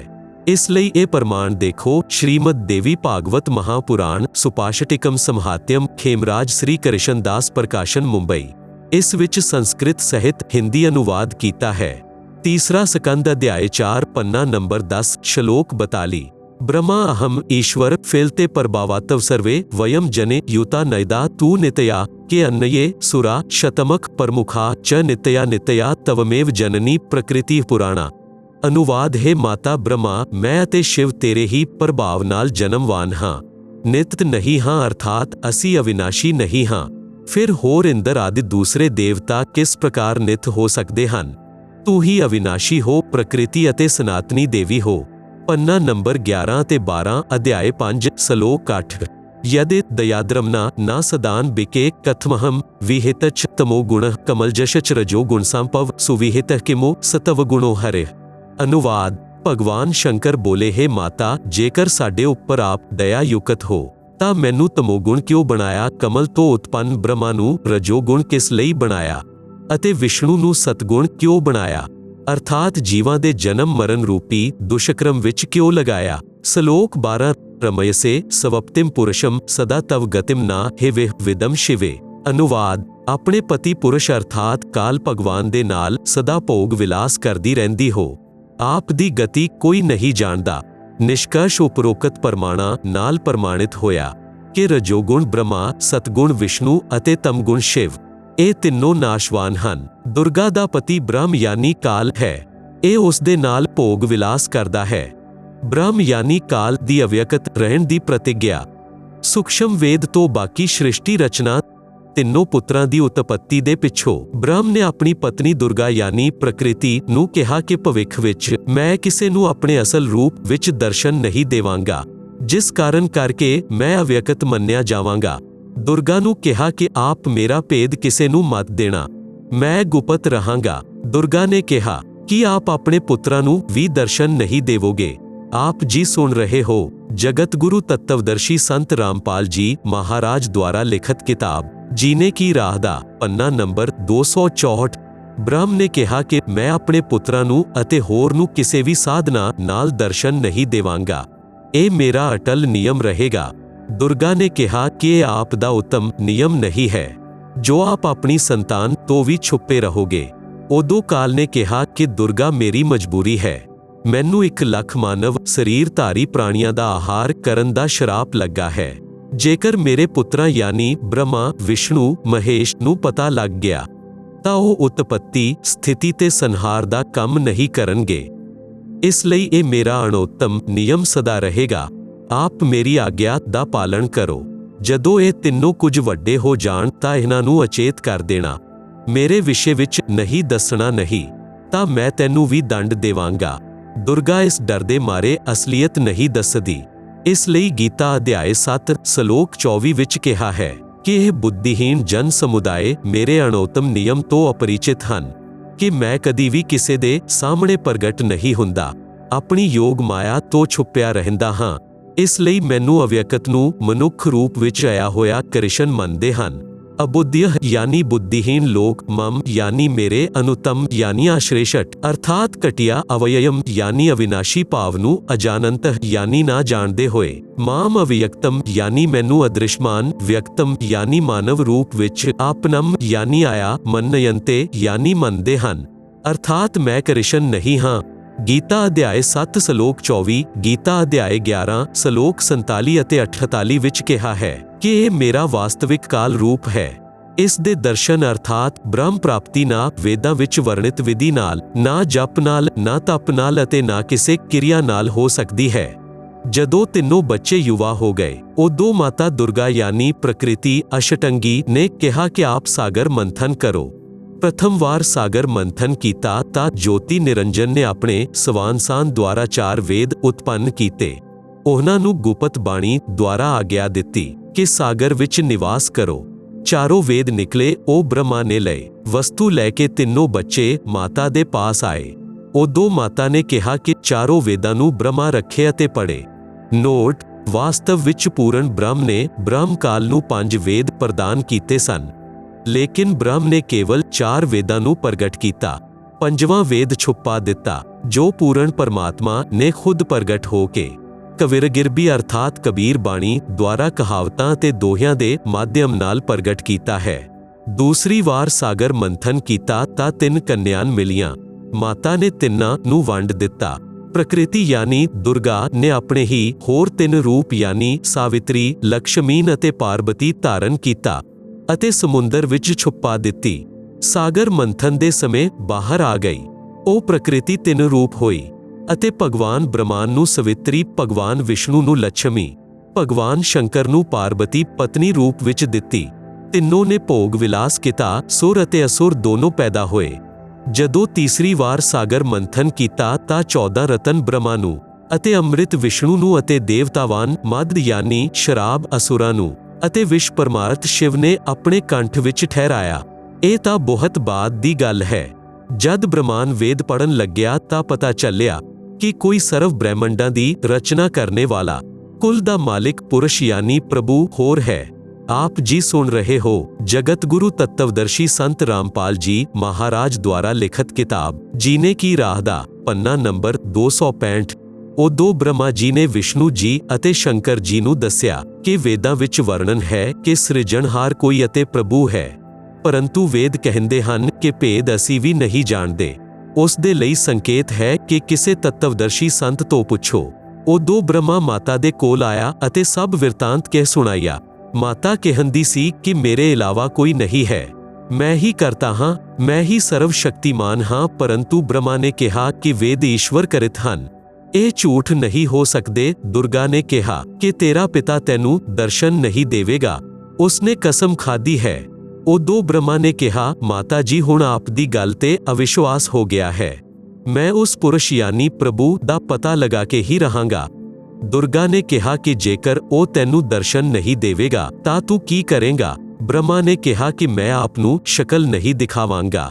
ਦੂਸਰੀ ਤਰਫ ਜੋਤੀ ਨਿਰੰਜਨ ਨੇ ਕਸਮ ਖਾਧੀ ਹੈ ਕਿ ਮੈਂ ਕਿਸੇ ਨੂੰ ਦਰਸ਼ਨ ਨਹੀਂ ਦੇਵਾਂਗਾ, ਅਰਥਾਤ ਇੱਕ ਹੀ ਬ੍ਰਹਿਮੰਡ ਵਿੱਚ ਕਦੇ ਵੀ ਆਪਣੇ ਵਾਸਤਵਿਕ ਰੂਪ ਵਿੱਚ ਆਕਾਰ ਵਿੱਚ ਨਹੀਂ ਆਵਾਂਗਾ। ਅਧਿਆਇ 7 ਦਾ ਸ਼ਲੋਕ 24। ਅਵਿਅਕਤਮ ਵਿਅਕਤੀਮ ਆਪਨਨਮ ਮਨਯੰਤੇ ਮਾਮ ਅਬੁੱਧਯः ਪਰਮ ਪਾਵਮ ਅਜਾਨੰਤः ਮਮਾ ਅਵਯਮ ਅਨੂਤਮਮ। अनुवाद अबुद्धयः यानी बुद्धिहीन लोग, मम यानी मेरे, अनुतम यानी आश्रेष्ठ, अवययम यानी अटल, परम यानी परम, पावम यानी पावनु, अजानंतः यानी ना जानते होए, अव्यक्तम यानी अदृश्यमान छुपे होए अर्थात परोक्ष, माम यानी मैनू, व्यक्तम यानी मानव आकार विच अर्थात कृष्ण अवतार, आपनम यानी प्राप्त होया, मनयंते यानी मनदे हन। गीता अध्याय नंबर 7 दा श्लोक नंबर 5। ना अहम प्रकाशः सर्वस योगमाया समावर्तः मूढ़ अयम ना अभिजानाते लोकः माम अजम अवययम। अनुवाद अहम यानी मैं, योगमाया समावर्तः यानी योगमाया नाल छुपिया होया, सर्वस यानी सब दे, प्रकाशः यानी प्रतख, ना यानी नहीं हुंदा अर्थात आदृश रहंदा हां, इस लई अजम यानी जन्म ना लैण वाले, अवययम यानी अविनाशी अटल पावक, अयम यानी ए मूढ़ यानी अज्ञानी, लोक यानी जन समुदाय, संसार, माम यानी मैनू, ना यानी नहीं, अभिजानाते यानी जानदा अर्थात मैनू कृष्ण समझदा है, क्योंकि ब्रह्म अपनी शब्द शक्ति नाल भिन्न भिन्न रूप बना लैंदा है। ਇਹ ਦੁਰਗਾ ਦਾ ਪਤੀ ਹੈ, ਇਸ ਲਈ ਇਸ ਮੰਤਰ ਵਿੱਚ ਕਹਿ ਰਿਹਾ ਹੈ ਕਿ ਮੈਂ ਸ੍ਰੀ ਕ੍ਰਿਸ਼ਨ ਆਦਿ ਦੀ ਤਰ੍ਹਾਂ ਦੁਰਗਾ ਤੋਂ ਜਨਮ ਨਹੀਂ ਲੈਂਦਾ। ਬ੍ਰਹਮਾ ਦਾ ਆਪਣੇ ਪਿਤਾ ਯਾਨੀ ਕਾਲ ਬ੍ਰਹਮ ਦੀ ਪ੍ਰਾਪਤੀ ਦੇ ਲਈ ਯਤਨ। ਉਦੋਂ ਦੁਰਗਾ ਨੇ ਬ੍ਰਹਮਾ ਜੀ ਨੂੰ ਕਿਹਾ, ਅਲਖ ਨਿਰੰਜਨ ਤੇਰਾ ਪਿਤਾ ਹੈ, ਪਰੰਤੂ ਤੈਨੂੰ ਦਰਸ਼ਨ ਨਹੀਂ ਦੇਵੇਗਾ। ਬ੍ਰਹਮਾਨ ਨੇ ਕਿਹਾ ਕਿ ਮੈਂ ਦਰਸ਼ਨ ਕਰਕੇ ਹੀ ਪਰਤੂੰਗਾ। ਮਾਤਾ ਨੇ ਪੁੱਛਿਆ ਕਿ ਤੈਨੂੰ ਦਰਸ਼ਨ ਨਹੀਂ ਹੋਏ ਤਾਂ ਕੀ ਕਰੇਂਗਾ? ਬ੍ਰਹਮਾ ਨੇ ਕਿਹਾ ਕਿ ਮੈਂ ਪ੍ਰਤਿਗਿਆ ਕਰਦਾ ਹਾਂ, ਜੇਕਰ ਪਿਤਾ ਦੇ ਦਰਸ਼ਨ ਨਹੀਂ ਹੋਏ ਤਾਂ ਮੈਂ ਆਪ ਦੇ ਸਾਹਮਣੇ ਨਹੀਂ ਆਉਂਗਾ। ਇਹ ਕਹਿ ਕੇ ਬ੍ਰਹਮਾ ਜੀ ਵਿਆਕੁਲ ਹੋ ਕੇ ਉੱਤਰ ਦਿਸ਼ਾ ਵੱਲ ਚੱਲ ਪਿਆ। ਜਿੱਥੇ ਹਨੇਰਾ ਹੀ ਹਨੇਰਾ ਹੈ, ਉੱਥੇ ਬ੍ਰਹਮਾ ਨੇ 4 ਯੁੱਗ ਤੱਕ ਧਿਆਨ ਲਗਾਇਆ, ਪਰੰਤੂ ਕੁਝ ਵੀ ਪ੍ਰਾਪਤੀ ਨਹੀਂ ਹੋਈ। ਕਾਲ ਨੇ ਆਕਾਸ਼ਬਾਣੀ ਕੀਤੀ ਕਿ ਦੁਰਗਾ ਸ੍ਰਿਸ਼ਟੀ ਰਚਨਾ ਕਿਉਂ ਨਹੀਂ ਕੀਤੀ? ਭਵਾਨੀ ਨੇ ਕਿਹਾ, ਤੁਹਾਡਾ ਜੇਠਾ ਪੁੱਤਰ ਬ੍ਰਹਮਾ ਜ਼ਿੱਦ ਕਰਕੇ ਆਪ ਦੀ ਤਲਾਸ਼ ਵਿੱਚ ਗਿਆ ਹੈ। आप जी सुन रहे हो जगत गुरु तत्वदर्शी संत रामपाल जी महाराज द्वारा लिखित किताब जीने की राह दा पन्ना नंबर 266। ब्रह्म यानी काल ने कहा, उसनू वापस बुला लवो, मैं उसनू दर्शन नहीं देवांगा। ब्रह्मा दे बिना सब कारज असंभव है। उदों दुर्गा यानी प्रकृति ने अपनी शब्द शक्ति नाल गायत्री नाम दी लड़की उत्पन्न कीती ਅਤੇ ਉਸ ਨੂੰ ਬ੍ਰਹਮਾ ਨੂੰ ਵਾਪਸ ਲਿਆਉਣ ਨੂੰ ਕਿਹਾ। ਗਾਇਤਰੀ ਬ੍ਰਹਮਾ ਜੀ ਦੇ ਪਾਸ ਗਈ, ਪਰੰਤੂ ਬ੍ਰਹਮਾ ਜੀ ਸਮਾਧੀ ਲਗਾਏ ਹੋਏ ਸੀ। ਉਸ ਨੂੰ ਕੁਝ ਵੀ ਆਭਾਸ ਵੀ ਨਹੀਂ ਸੀ ਕਿ ਕੋਈ ਆਇਆ ਹੈ। ਉਦੋਂ ਆਦਿ ਕੁਮਾਰੀ ਯਾਨੀ ਪ੍ਰਕਿਰਤੀ ਨੇ ਗਾਇਤਰੀ ਨੂੰ ਧਿਆਨ ਦੁਆਰਾ ਦੱਸਿਆ ਕਿ ਇਸ ਦੇ ਚਰਨ ਸਪਰਸ਼ ਕਰ। ਉਦੋਂ ਗਾਇਤਰੀ ਨੇ ਅਜਿਹਾ ਕੀਤਾ। ਬ੍ਰਹਮਾ ਜੀ ਦਾ ਧਿਆਨ ਭੰਗ ਹੋਇਆ ਤਾਂ ਕ੍ਰੋਧ ਵਸ ਬੋਲਿਆ ਕਿ ਤੂੰ ਪਾਪਣ ਹੈ, ਜਿਸ ਨੇ ਮੇਰਾ ਧਿਆਨ ਭੰਗ ਕੀਤਾ ਹੈ, ਮੈਂ ਤੈਨੂੰ ਸ਼ਰਾਪ ਦੇਵਾਂਗਾ। ਗਾਇਤਰੀ ਨੇ ਕਿਹਾ ਕਿ ਮੇਰਾ ਦੋਸ਼ ਨਹੀਂ ਹੈ, ਪਹਿਲਾਂ ਮੇਰੀ ਗੱਲ ਸੁਣੋ, ਉਦੋਂ ਸ਼ਰਾਪ ਦੇਣਾ। ਮੈਨੂੰ ਮਾਤਾ ਨੇ ਤੈਨੂੰ ਵਾਪਸ ਲਿਆਉਣ ਲਈ ਕਿਹਾ ਹੈ, ਕਿਉਂਕਿ ਆਪ ਦੇ ਬਿਨਾਂ ਜੀਵ ਉਤਪੱਤੀ ਨਹੀਂ ਹੋ ਸਕਦੀ। ਬ੍ਰਹਮਾ ਨੇ ਕਿਹਾ ਕਿ ਮੈਂ ਕਿਸ ਤਰ੍ਹਾਂ ਜਾਵਾਂ? ਪਿਤਾ ਜੀ ਦੇ ਦਰਸ਼ਨ ਹੋਏ ਨਹੀਂ, ਇਸ ਤਰ੍ਹਾਂ ਜਾਵਾਂਗਾ ਤਾਂ ਮੇਰਾ ਉਪਹਾਸ ਹੋਵੇਗਾ। ਜੇਕਰ ਆਪ ਮਾਤਾ ਜੀ ਦੇ ਸਾਹਮਣੇ ਇਹ ਕਹਿ ਦਏ ਕਿ ਬ੍ਰਹਮਾ ਨੂੰ ਪਿਤਾ ਯਾਨੀ ਜੋਤੀ ਨਿਰੰਜਨ ਦੇ ਦਰਸ਼ਨ ਹੋ ਗਏ ਹਨ, ਮੈਂ ਆਪਣੀਆਂ ਅੱਖਾਂ ਨਾਲ ਦੇਖਿਆ ਹੈ, ਤਾਂ ਮੈਂ ਤੇਰੇ ਨਾਲ ਚੱਲਾਂਗਾ। ਉਦੋਂ ਗਾਇਤਰੀ ਨੇ ਕਿਹਾ ਕਿ ਆਪ ਮੇਰੇ ਨਾਲ ਸੰਭੋਗ ਯਾਨੀ ਸੈਕਸ ਕਰੋਗੇ ਤਾਂ ਮੈਂ ਆਪ ਦੀ ਝੂਠੀ ਗਵਾਹੀ ਭਰੂੰਗੀ। ਉਦੋਂ ਬ੍ਰਹਮਾ ਨੇ ਸੋਚਿਆ ਕਿ ਪਿਤਾ ਦੇ ਦਰਸ਼ਨ ਹੋਏ ਨਹੀਂ ਵੈਸੇ ਜਾਵਾਂਗਾ ਤਾਂ ਮਾਤਾ ਦੇ ਸਾਹਮਣੇ ਸ਼ਰਮ ਆਵੇਗੀ, ਹੋਰ ਚਾਰਾ ਨਹੀਂ ਦਿਖਾਈ ਦਿੱਤਾ। ਫਿਰ ਗਾਇਤਰੀ ਨਾਲ ਰਤੀ ਕਿਰਿਆ ਯਾਨੀ ਸੰਭੋਗ ਕੀਤਾ। ਉਦੋਂ ਗਾਇਤਰੀ ਨੇ ਕਿਹਾ ਕਿ ਕਿਉਂ ਨਾ ਇੱਕ ਗਵਾਹ ਹੋਰ ਤਿਆਰ ਕੀਤਾ ਜਾਵੇ। ਬ੍ਰਹਮਾ ਨੇ ਕਿਹਾ ਕਿ ਬਹੁਤ ਹੀ ਵਧੀਆ ਹੈ। ਉਦੋਂ ਗਾਇਤਰੀ ਨੇ ਸ਼ਬਦ ਸ਼ਕਤੀ ਨਾਲ ਇੱਕ ਲੜਕੀ ਯਾਨੀ ਪੋਹਪਵਤੀ ਨਾਮ ਦੀ ਪੈਦਾ ਕੀਤੀ ਅਤੇ ਉਸ ਨੂੰ ਦੋਨਾਂ ਨੇ ਕਿਹਾ ਕਿ ਆਪ ਗਵਾਹੀ ਦੇਣਾ ਕਿ ਬ੍ਰਹਮਾ ਨੇ ਪਿਤਾ ਦੇ ਦਰਸ਼ਨ ਕੀਤੇ ਹਨ। ਉਦੋਂ ਪੋਹਪਵਤੀ ਨੇ ਕਿਹਾ ਕਿ ਮੈਂ ਕਿਉਂ ਝੂਠੀ ਗਵਾਹੀ ਦੇਵਾਂ। ਹਾਂ, ਜੇਕਰ ਬ੍ਰਹਮਾ ਮੇਰੇ ਨਾਲ ਰਤੀ ਕਿਰਿਆ ਯਾਨੀ ਸੰਭੋਗ ਕਰੇ ਤਾਂ ਗਵਾਹੀ ਦੇ ਸਕਦੀ ਹਾਂ। ਗਾਇਤਰੀ ਨੇ ਬ੍ਰਹਮਾ ਨੂੰ ਸਮਝਾਇਆ ਯਾਨੀ ਉਕਸਾਇਆ ਕਿ ਹੋਰ ਕੋਈ ਚਾਰਾ ਨਹੀਂ ਹੈ। ਉਦੋਂ ਬ੍ਰਹਮਾ ਨੇ ਪੋਹਪਵਤੀ ਨਾਲ ਸੰਭੋਗ ਕੀਤਾ ਤਾਂ ਤਿੰਨੋਂ ਮਿਲ ਕੇ ਆਦਿ ਮਾਇਆ ਯਾਨੀ ਪ੍ਰਕਿਰਤੀ ਦੇ ਕੋਲ ਆਏ। ਦੋਨੋਂ ਦੇਵੀਆਂ ਨੇ ਉਪਰੋਕਤ ਸ਼ਰਤ ਤਾਂ ਰੱਖੀ ਸੀ ਕਿ ਜੇਕਰ ਬ੍ਰਹਮਾ ਮਾਤਾ ਦੇ ਸਾਹਮਣੇ ਸਾਡੀ ਝੂਠੀ ਗਵਾਹੀ ਨੂੰ ਦੱਸ ਦੇਵੇਗਾ ਤਾਂ ਮਾਤਾ ਸਾਨੂੰ ਸ਼ਰਾਪ ਦੇਵੇਗੀ। ਇਸ ਲਈ ਉਸ ਨੂੰ ਵੀ ਦੋਸ਼ੀ ਬਣਾ ਲਿਆ। ਇੱਥੇ ਮਹਾਰਾਜ ਗਰੀਬਦਾਸ ਜੀ ਕਹਿੰਦੇ ਹਨ ਕਿ ਦਾਸ ਗਰੀਬ ਯਹ ਚੂਕ ਤੁਰੋ ਤੁਰ। ਮਾਤਾ ਦੁਰਗਾ ਦੁਆਰਾ ਬ੍ਰਹਮਾ ਨੂੰ ਸ਼ਰਾਪ ਦੇਣਾ। ਉਦੋਂ ਮਾਤਾ ਨੇ ਬ੍ਰਹਮਾ ਨੂੰ ਪੁੱਛਿਆ ਕਿ ਤੈਨੂੰ ਤੇਰੇ ਪਿਤਾ ਦੇ ਦਰਸ਼ਨ ਹੋਏ। ਬ੍ਰਹਮਾ ਨੇ ਕਿਹਾ ਪਿਤਾ ਦੇ ਦਰਸ਼ਨ ਹੋਏ ਹਨ। ਦੁਰਗਾ ਨੇ ਕਿਹਾ ਸਾਕਸ਼ੀ ਦੱਸ। ਉਦੋਂ ਬ੍ਰਹਮਾ ਨੇ ਕਿਹਾ ਇਹਨਾਂ ਦੋਨਾਂ ਦੇ ਸਾਹਮਣੇ ਸਾਖਸ਼ਾਤਕਾਰ ਹੋਇਆ ਹੈ। ਦੇਵੀ ਨੇ ਉਹਨਾਂ ਦੋਨੋਂ ਲੜਕੀਆਂ ਤੋਂ ਪੁੱਛਿਆ ਕਿ ਤੁਹਾਡੇ ਸਾਹਮਣੇ ਬ੍ਰਹਮ ਦਾ ਸਾਖਸ਼ਾਤਕਾਰ ਹੋਇਆ ਹੈ। ਉਦੋਂ ਦੋਨੋਂ ਨੇ ਕਿਹਾ ਕਿ ਹਾਂ, ਅਸੀਂ ਆਪਣੀਆਂ ਅੱਖਾਂ ਨਾਲ ਦੇਖਿਆ ਹੈ। ਫਿਰ ਭਵਾਨੀ ਯਾਨੀ ਪ੍ਰਕਿਰਤੀ ਨੂੰ ਸ਼ੱਕ ਹੋਇਆ ਕਿ ਮੈਨੂੰ ਤਾਂ ਬ੍ਰਹਮ ਨੇ ਕਿਹਾ ਸੀ ਕਿ ਮੈਂ ਕਿਸੇ ਨੂੰ ਦਰਸ਼ਨ ਨਹੀਂ ਦੇਵਾਂਗਾ, ਪਰੰਤੂ ਇਹ ਕਹਿੰਦੇ ਹਨ ਕਿ ਦਰਸ਼ਨ ਹੋਏ ਹਨ। ਉਦੋਂ ਅਸ਼ਟੰਗੀ ਨੇ ਧਿਆਨ ਲਗਾਇਆ ਅਤੇ ਕਾਲ ਜੋਤੀ ਨਿਰੰਜਨ ਤੋਂ ਪੁੱਛਿਆ ਕਿ ਇਹ ਕੀ ਕਹਾਣੀ ਹੈ। ਜੋਤੀ ਨਿਰੰਜਨ ਨੇ ਕਿਹਾ ਕਿ ਇਹ ਤਿੰਨੋਂ ਝੂਠ ਬੋਲ ਰਹੇ ਹਨ।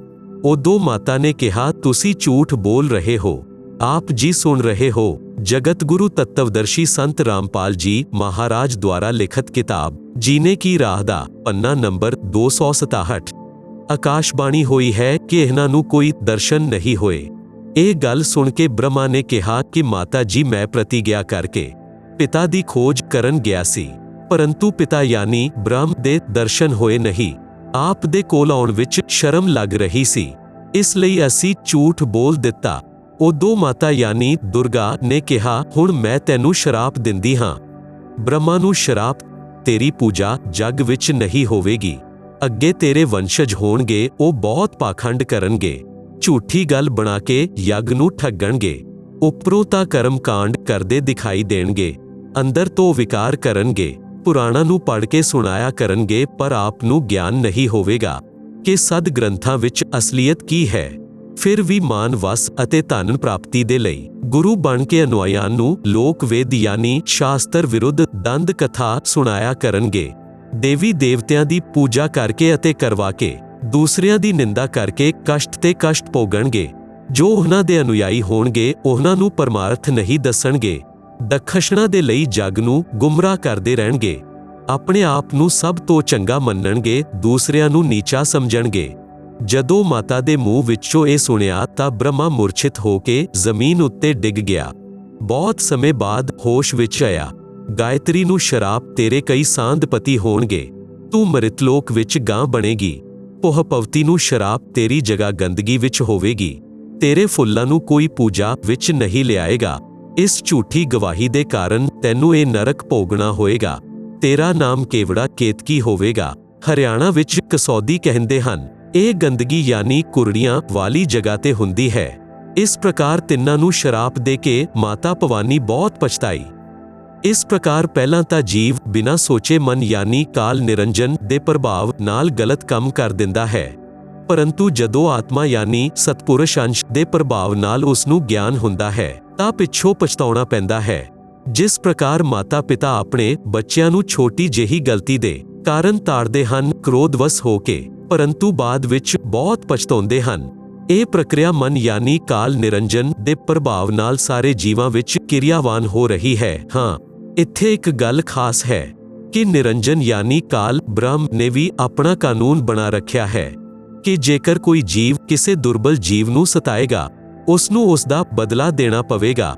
ਜਦੋਂ ਭਵਾਨੀ ਯਾਨੀ ਪ੍ਰਕਿਰਤੀ ਅਸ਼ਟੰਗੀ ਨੇ ਕਿਹਾ ਕਿ ਬ੍ਰਹਮਾ, ਗਾਇਤਰੀ ਅਤੇ ਪੋਹਪਵਤੀ ਨੂੰ ਸ਼ਰਾਪ ਦਿੱਤਾ ਤਾਂ ਅਲਖ ਨਿਰੰਜਨ ਯਾਨੀ ਬ੍ਰਹਮਕਾਲ ਨੇ ਕਿਹਾ ਕਿ ਹੇ ਭਵਾਨੀ ਯਾਨੀ ਪ੍ਰਕਿਰਤੀ ਅਸ਼ਟੰਗੀ, ਇਹ ਤੁਸੀਂ ਚੰਗਾ ਨਹੀਂ ਕੀਤਾ। ਹੁਣ ਮੈਂ ਨਿਰੰਜਨ ਆਪ ਨੂੰ ਸ਼ਰਾਪ ਦਿੰਦਾ ਹਾਂ ਕਿ ਦੁਆਪਰ ਯੁੱਗ ਵਿੱਚ ਤੇਰੇ ਵੀ 5 ਪਤੀ ਹੋਣਗੇ। ਦ੍ਰੋਪਦੀ ਹੀ ਦੁਰਗਾ ਅਵਤਾਰ ਹੋਈ ਹੈ। ਜਦੋਂ ਆਕਾਸ਼ਬਾਣੀ ਸੁਣੀ ਤਾਂ ਆਦਿ ਮਾਇਆ ਨੇ ਕਿਹਾ ਕਿ ਹੇ ਜੋਤੀ ਨਿਰੰਜਨ ਯਾਨੀ ਕਾਲ, ਮੈਂ ਤੇਰੇ ਵੱਸ ਪਈ ਹੋਈ ਹਾਂ, ਜੋ ਚਾਹੇ ਕਰ ਲੈ। ਸ੍ਰਿਸ਼ਟੀ ਰਚਨਾ ਵਿੱਚ ਹੋਰ ਨਾਮਾਂ ਦਾ ਵਾਰ-ਵਾਰ ਲਿਖਣ ਦਾ ਉਦੇਸ਼ ਹੈ ਕਿ ਪੁਰਾਣਾ ਗੀਤਾ ਅਤੇ ਵੇਦਾਂ ਵਿੱਚ ਪ੍ਰਮਾਣ ਦੇਖਦੇ ਸਮੇਂ ਭਰਨ ਉਤਪੰਨ ਨਹੀਂ ਹੋਏਗਾ। ਜਿਵੇਂ ਗੀਤਾ ਅਧਿਆਇ 14 ਸ਼ਲੋਕ 3 ਅਤੇ 4 ਵਿੱਚ ਕਾਲ ਬ੍ਰਹਮ ਨੇ ਕਿਹਾ ਹੈ ਕਿ ਪ੍ਰਕਿਰਤੀ ਤਾਂ ਗਰਭ ਧਾਰਨ ਕਰਨ ਵਾਲੀ ਸਭ ਜੀਵਾਂ ਦੀ ਮਾਤਾ ਹੈ, ਮੈਂ ਉਸ ਦੇ ਗਰਭ ਵਿੱਚ ਬੀਜ ਸਥਾਪਿਤ ਕਰਨ ਵਾਲਾ ਪਿਤਾ ਹਾਂ। ਗੀਤਾ ਅਧਿਆਇ 4 ਸ਼ਲੋਕ 4 ਵਿੱਚ ਕਿਹਾ ਹੈ ਕਿ ਪ੍ਰਕਿਰਤੀ ਤੋਂ ਉਤਪੰਨ ਤਿੰਨੋਂ ਗੁਣ ਜੀਵ ਆਤਮਾ ਨੂੰ ਕਰਮਾਂ ਦੇ ਬੰਧਨ ਵਿੱਚ ਬੰਨ੍ਹਦੇ ਹਨ। ਲੇਖ ਸਮਾਪਤ। ਆਪ ਜੀ ਸੁਣ ਰਹੇ ਹੋ ਜਗਤ ਗੁਰੂ ਤੱਤਵਦਰਸ਼ੀ ਸੰਤ ਰਾਮਪਾਲ ਜੀ ਮਹਾਰਾਜ ਦੁਆਰਾ ਲਿਖਤ ਕਿਤਾਬ ਜੀਨੇ ਕੀ ਰਾਹ ਦਾ ਪੰਨਾ ਨੰਬਰ 268। ਇਸ ਪ੍ਰਕਰਨ ਵਿੱਚ ਪ੍ਰਕਿਰਤੀ ਤਾਂ ਦੁਰਗਾ ਹੈ ਅਤੇ ਤਿੰਨੋਂ ਗੁਣ ਤਿੰਨੋਂ ਦੇਵਤਾ ਯਾਨੀ ਰਜਗੁਣ ਬ੍ਰਹਮਾ, ਸਤਗੁਣ ਵਿਸ਼ਨੂੰ ਅਤੇ ਤਮਗੁਣ ਸ਼ਿਵ ਦੇ ਸੰਕੇਤਿਕ ਨਾਮ ਹਨ। ਵਿਸ਼ਨੂੰ ਦਾ ਆਪਣੇ ਪਿਤਾ ਯਾਨੀ ਕਾਲ ਬ੍ਰਹਮਾ ਦੀ ਪ੍ਰਾਪਤੀ ਦੇ ਲਈ ਪ੍ਰਸਥਾਨ ਅਤੇ ਮਾਤਾ ਦਾ ਆਸ਼ੀਰਵਾਦ ਪਾਉਣਾ। ਇਸ ਦੇ ਬਾਅਦ ਵਿਸ਼ਨੂੰ ਨੂੰ ਪ੍ਰਕਿਰਤੀ ਨੇ ਕਿਹਾ ਕਿ ਪੁੱਤਰ ਤੂੰ ਵੀ ਆਪਣੇ ਪਿਤਾ ਦਾ ਪਤਾ ਲਗਾ ਲੈ। ਉਦੋਂ ਵਿਸ਼ਨੂੰ ਆਪਣੇ ਪਿਤਾ ਜੀ ਕਾਲ ਯਾਨੀ ਬ੍ਰਹਮ ਦਾ ਪਤਾ ਕਰਦੇ ਕਰਦੇ ਪਤਾਲ ਲੋਕ ਵਿੱਚ ਚਲੇ ਗਏ, ਜਿੱਥੇ ਸ਼ੇਸ਼ਨਾਗ ਸੀ। ਉਸਨੇ ਵਿਸ਼ਨੂੰ ਨੂੰ ਆਪਣੀ ਸੀਮਾ ਵਿੱਚ ਪ੍ਰਵੇਸ਼ ਕੀਤਾ ਦੇਖ ਕੇ ਕ੍ਰੋਧਿਤ ਹੋ ਕੇ ਵਿਸ਼ ਭਰਿਆ ਫੁਣਕਾਰਾ ਮਾਰਿਆ। ਉਸ ਦੇ ਵਿਸ਼ ਦੇ ਪ੍ਰਭਾਵ ਨਾਲ ਵਿਸ਼ਨੂੰ ਜੀ ਦਾ ਰੰਗ ਸ਼ਾਂਵਲਾ ਹੋ ਗਿਆ, ਜਿਸ ਤਰ੍ਹਾਂ ਸਪਰੇਅ ਪੇਂਟ ਹੋ ਜਾਂਦਾ ਹੈ। ਉਦੋਂ ਵਿਸ਼ਨੂੰ ਨੇ ਚਾਹਿਆ ਕਿ ਇਸ ਨਾਗ ਨੂੰ ਸਜ਼ਾ ਦੇਣੀ ਚਾਹੀਦੀ ਹੈ। ਜੋਤੀ ਨਿਰੰਜਨ ਯਾਨੀ ਕਾਲ ਨੇ ਦੇਖਿਆ ਕਿ ਵਿਸ਼ਨੂੰ ਨੂੰ ਸ਼ਾਂਤ ਕਰਨਾ ਚਾਹੀਦਾ ਹੈ।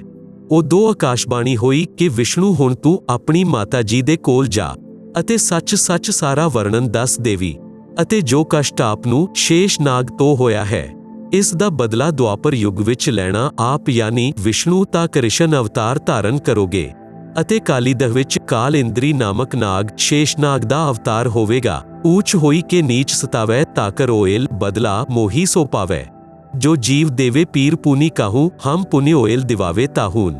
ਉਦੋਂ ਵਿਸ਼ਨੂੰ ਜੀ ਮਾਤਾ ਜੀ ਦੇ ਕੋਲ ਆਏ ਅਤੇ ਸੱਚ-ਸੱਚ ਕਹਿ ਦਿੱਤਾ ਕਿ ਮੈਨੂੰ ਪਿਤਾ ਜੀ ਦੇ ਦਰਸ਼ਨ ਨਹੀਂ ਹੋਏ।